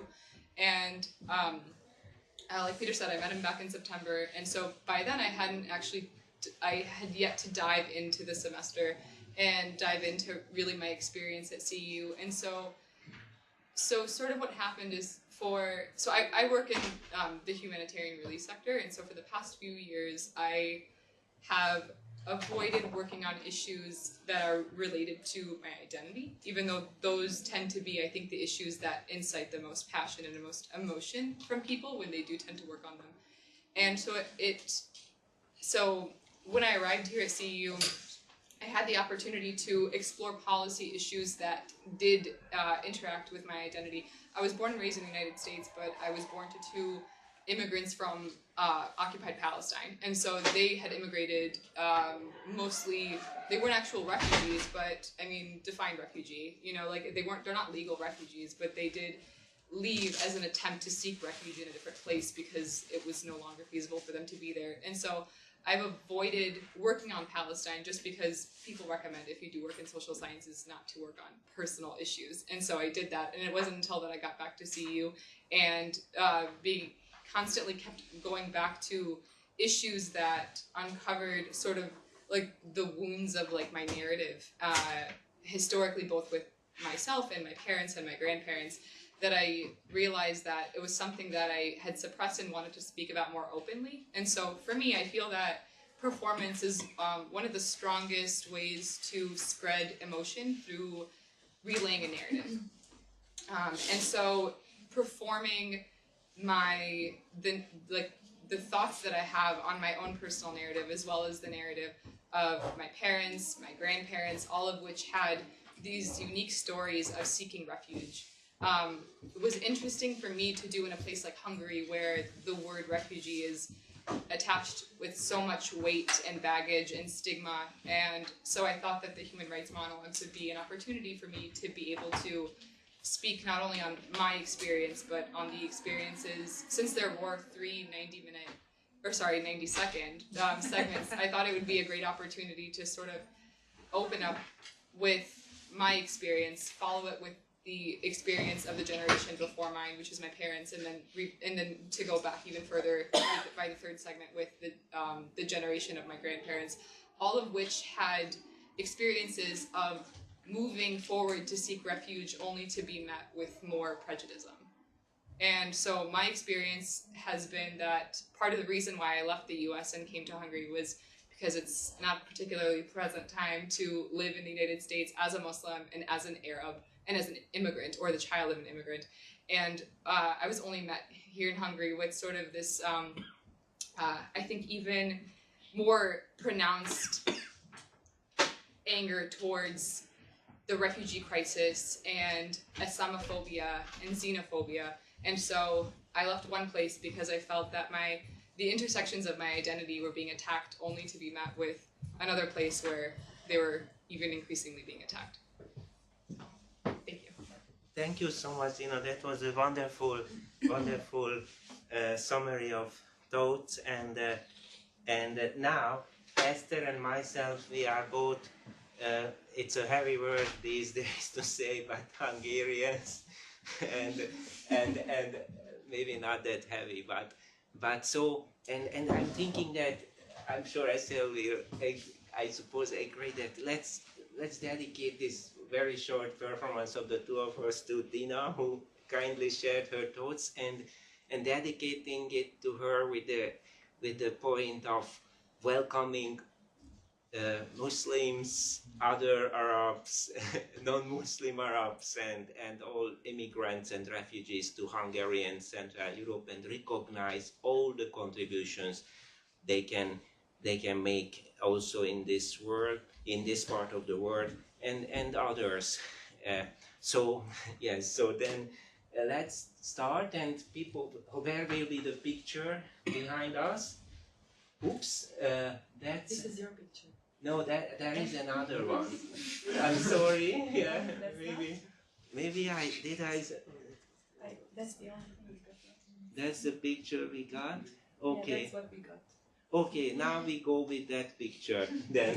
I'm sorry. Okay, no, it's okay. So, and then, okay. So imagine that we are on a stage in a sort of theater room or auditorium, and I start the performance. So what you see on the picture is actually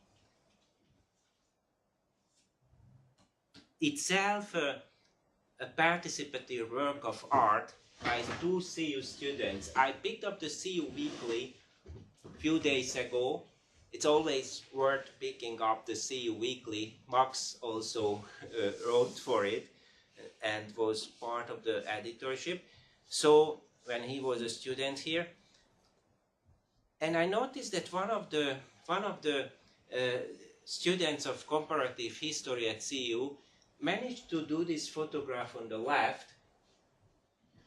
You can see in the middle one of the posters against George Soros, and he captured that poster from a Jewish cemetery at Szeged, southeast Hungary, and you see the anti-Soros poster above Jewish graves. And to me it was very powerful, because if you know Hungarian history, you know that in the Hungarian Holocaust, Jewish Hungarians were systematically deported from all of the countryside, and the then governor of Hungary stopped deportation only when it reached Budapest. So having the anti-Soros poster over Jewish graves in the Hungarian countryside has some symbolic power. It says that the Hungarian government, the current Hungarian government, has been putting around posters against the Jewish Hungarian Holocaust survivor, George Soros, the founder of this university, sort of above the graves of all those Jewish and Roma Hungarians who were killed in the Hungarian Holocaust.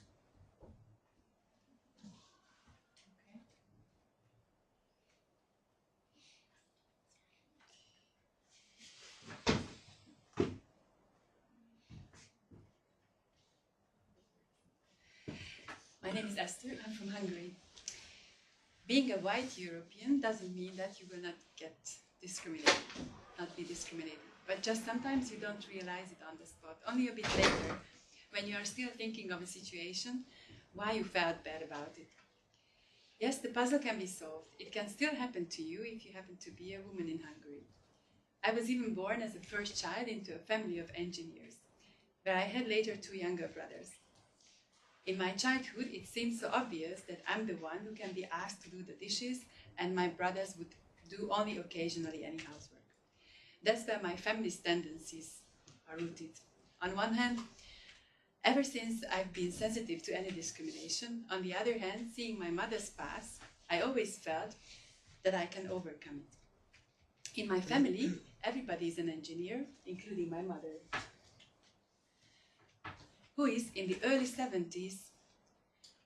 70s had to fight her way through the technical university, almost exclusively among men.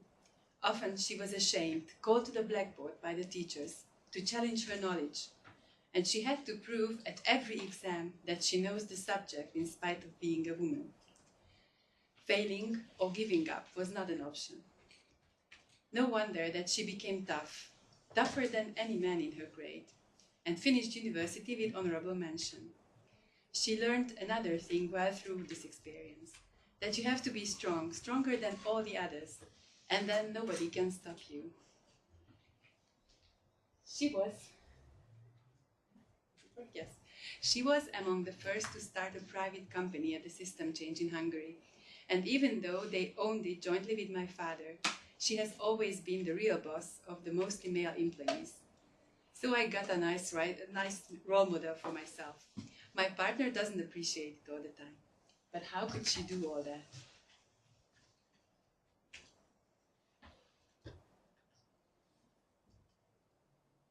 Okay, it's your turn. Yes, I'm waiting for the picture to come back. Yeah, so what can one do if we are living in a country with lots of Holocaust survivors in Budapest and a never-ending shadow of all those who were killed in the Hungarian Holocaust, and one should emphasize also many Roma Hungarians, not only Jewish Hungarians. So it has been an everyday thing to do for me to deal with this, and In the CU Weekly, I saw also an article by another CU student. He studies at the Nationalism Studies program, and he wrote about the posters, and he wrote how the posters against George Soros, in which he's kind of like laughing, smiling, are similar to the laughing Jew versions of the anti-Semitic propaganda of the Nazi era. And in the performance, actually, finally, I choose another photo from the Stürmer, the most infamous Nazi propaganda newspaper. That picture shows a group of Jewish people, and the title is "When Jews Laugh." So I decided to put together these two photos and make it my main point for the performance. And there is a lot of personal part of it for me. One personal part is that I have a very good friend, a famous Hungarian poet, István Kemény. He's not Jewish himself, but he appreciates very much the contributions of Jewish Hungarians to the Hungarian culture, and he wrote in an essay that Hungary received a fairy tale chance from history in the mid-19th century, when lots of Jewish people were living in Hungary, actually at some point 1 million Jewish people.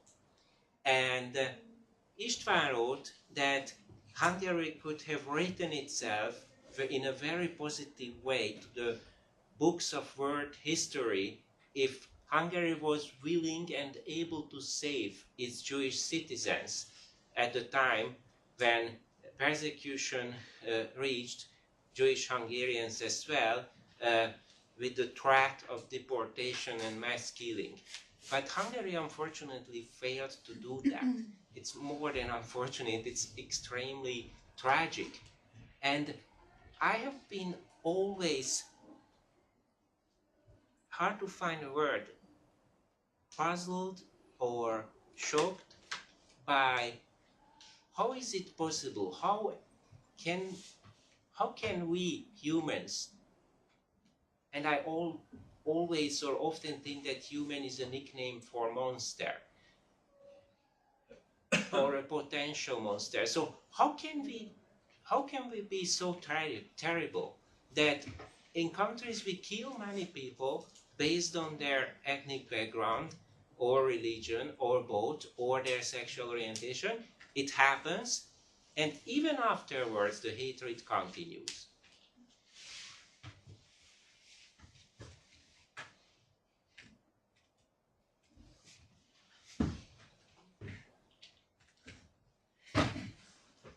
My mother assimilated so well into the male-dominated electric engineering that I have sometimes the feeling that even she has a tendency to discriminate women.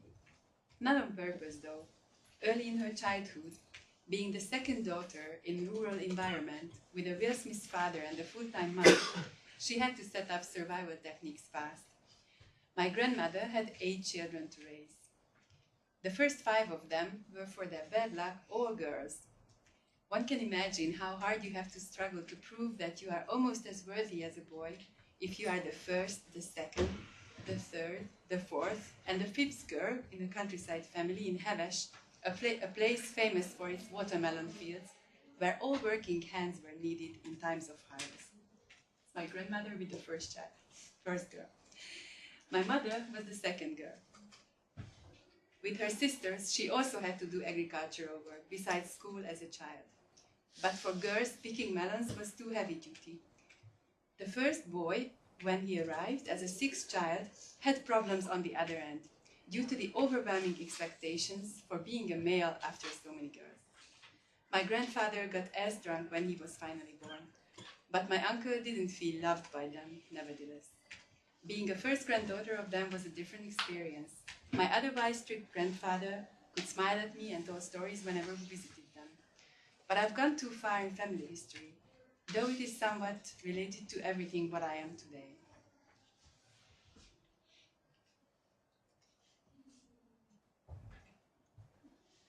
what can you do with such posters? Can you go out and take them down, or can you go out and paint them over? I have been thinking about counter speech to these posters, and I came to the idea that in my monologue I somehow share how such posters can provide an example for how even the ugliest speech can give an opportunity to engage in discussion that somehow can bring forward positive energy. And the way to do it, in my view, about this poster, or one aspect how to do it, is that this university where we are now was founded, of course, by George Soros, and it has been functioning almost during all its existence so far in Budapest. And some may disagree, but I have a very strong conviction that, among other reasons, the memory of the victims of the Hungarian Holocaust, including the Roma-Hungarian victims, require that a university founded by one of the survivors, functioning almost all the time during its existence in Budapest, must just stay here also in order to respect the memory of the victims. And I trust that this is just the truth. It's an unrejectable truth to me. It cannot be rejected by any vicious, tricky calculation or political action or other action. It cannot be rejected by fear of people who may think that an authoritarian government can persecute us in ways which create too much trouble. It cannot be rejected by an underappreciation of Central Europe, all over Central European countries, and in that Hungary, because this region of the world had lots of rich heritage and lots of things to build on. So this is a truth I think everybody must respect, and it may sound very naive to say that about a rather authoritarian and very corrupt government, the current Hungarian government, but I really trust that they will also respect this truth.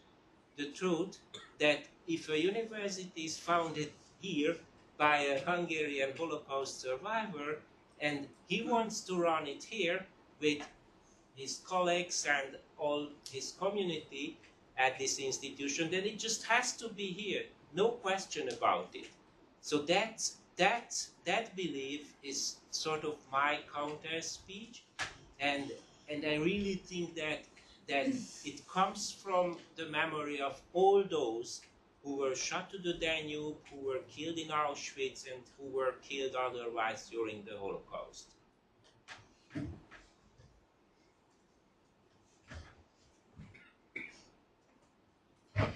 I've been always keen on fulfilling expectations, being the eldest child and the girl especially. I married the person who was around at the time when I thought it was expected to get married, preparing to go for a diplomatic mission abroad. But eventually didn't prove to be the best decision, as we got divorced shortly after the birth of my first child, because I was not willing to submit myself to a macho-style attitude, pushing women to stay at home, and they're also mostly in the kitchen or taking care about the children at best. Even if I like to cook, it becomes less attractive if someone would like to limit me to it. Then I started to think about what I really want for myself. In the Hungarian Foreign Ministry where I used to work, it was questionable whether a woman can really advance a career, even if there are a lot of women working there. But they are getting rare at the level of head of department or higher, not to speak of the ambassadors. By the time I was working there, we had around 5% women head of missions. Furthermore, we live now in a country where our Prime Minister explicitly said that politics is not for women, as it is too hard for them. I guess it's because he doesn't happen to know personally my mother. By now, my private life has changed a lot. I have a much less macho husband who happens to be a German and who accepts me the way I am and for whom it's a natural thing that we both do housework whenever necessary. Now I do more unconventional things, having another baby over 40, then even going back to studying, and I'm proud of it. I think that if you really want something, no matter how hard it is, you should go for it.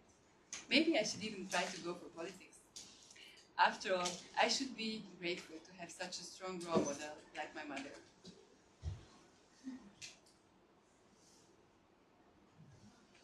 Thank you very much, Esther, and thank you for listening. Thank you very much. It was really just a small sample and not in a theater environment, so we couldn't show the full strength of the performance. Esther was more personal. Usually I'm more personal as well, but I was so troubled. I have been so troubled by these posters that I somehow wanted to put it on also because CU is still under some sort of track. And I finished, I just add this, that there was a moment when we had this picture which I used for my talk, and with all the performance we stood at the mic silent for a minute, and I hope that was also strong. Thank you again for listening. If there is any question now, or maybe we can just do it later because it was a long session, long day, and we can continue informally. But if there is something very short, immediate thing. Peter, you know, it's under certain conditions, it's legal to rip off these billboards. I have ripped off a few of these on my own with my friend Zoltán Vajda, who is the main protagonist of ripping anti-Semitic billboards and stuff. So there is a social reaction to this. Oh yes, I know. Yeah, of course. Yes. Yeah, thank you for mentioning that. We can of course do that as well. Thank you so much, and we will address ourselves to the restaurant together. So thank you so much. Thank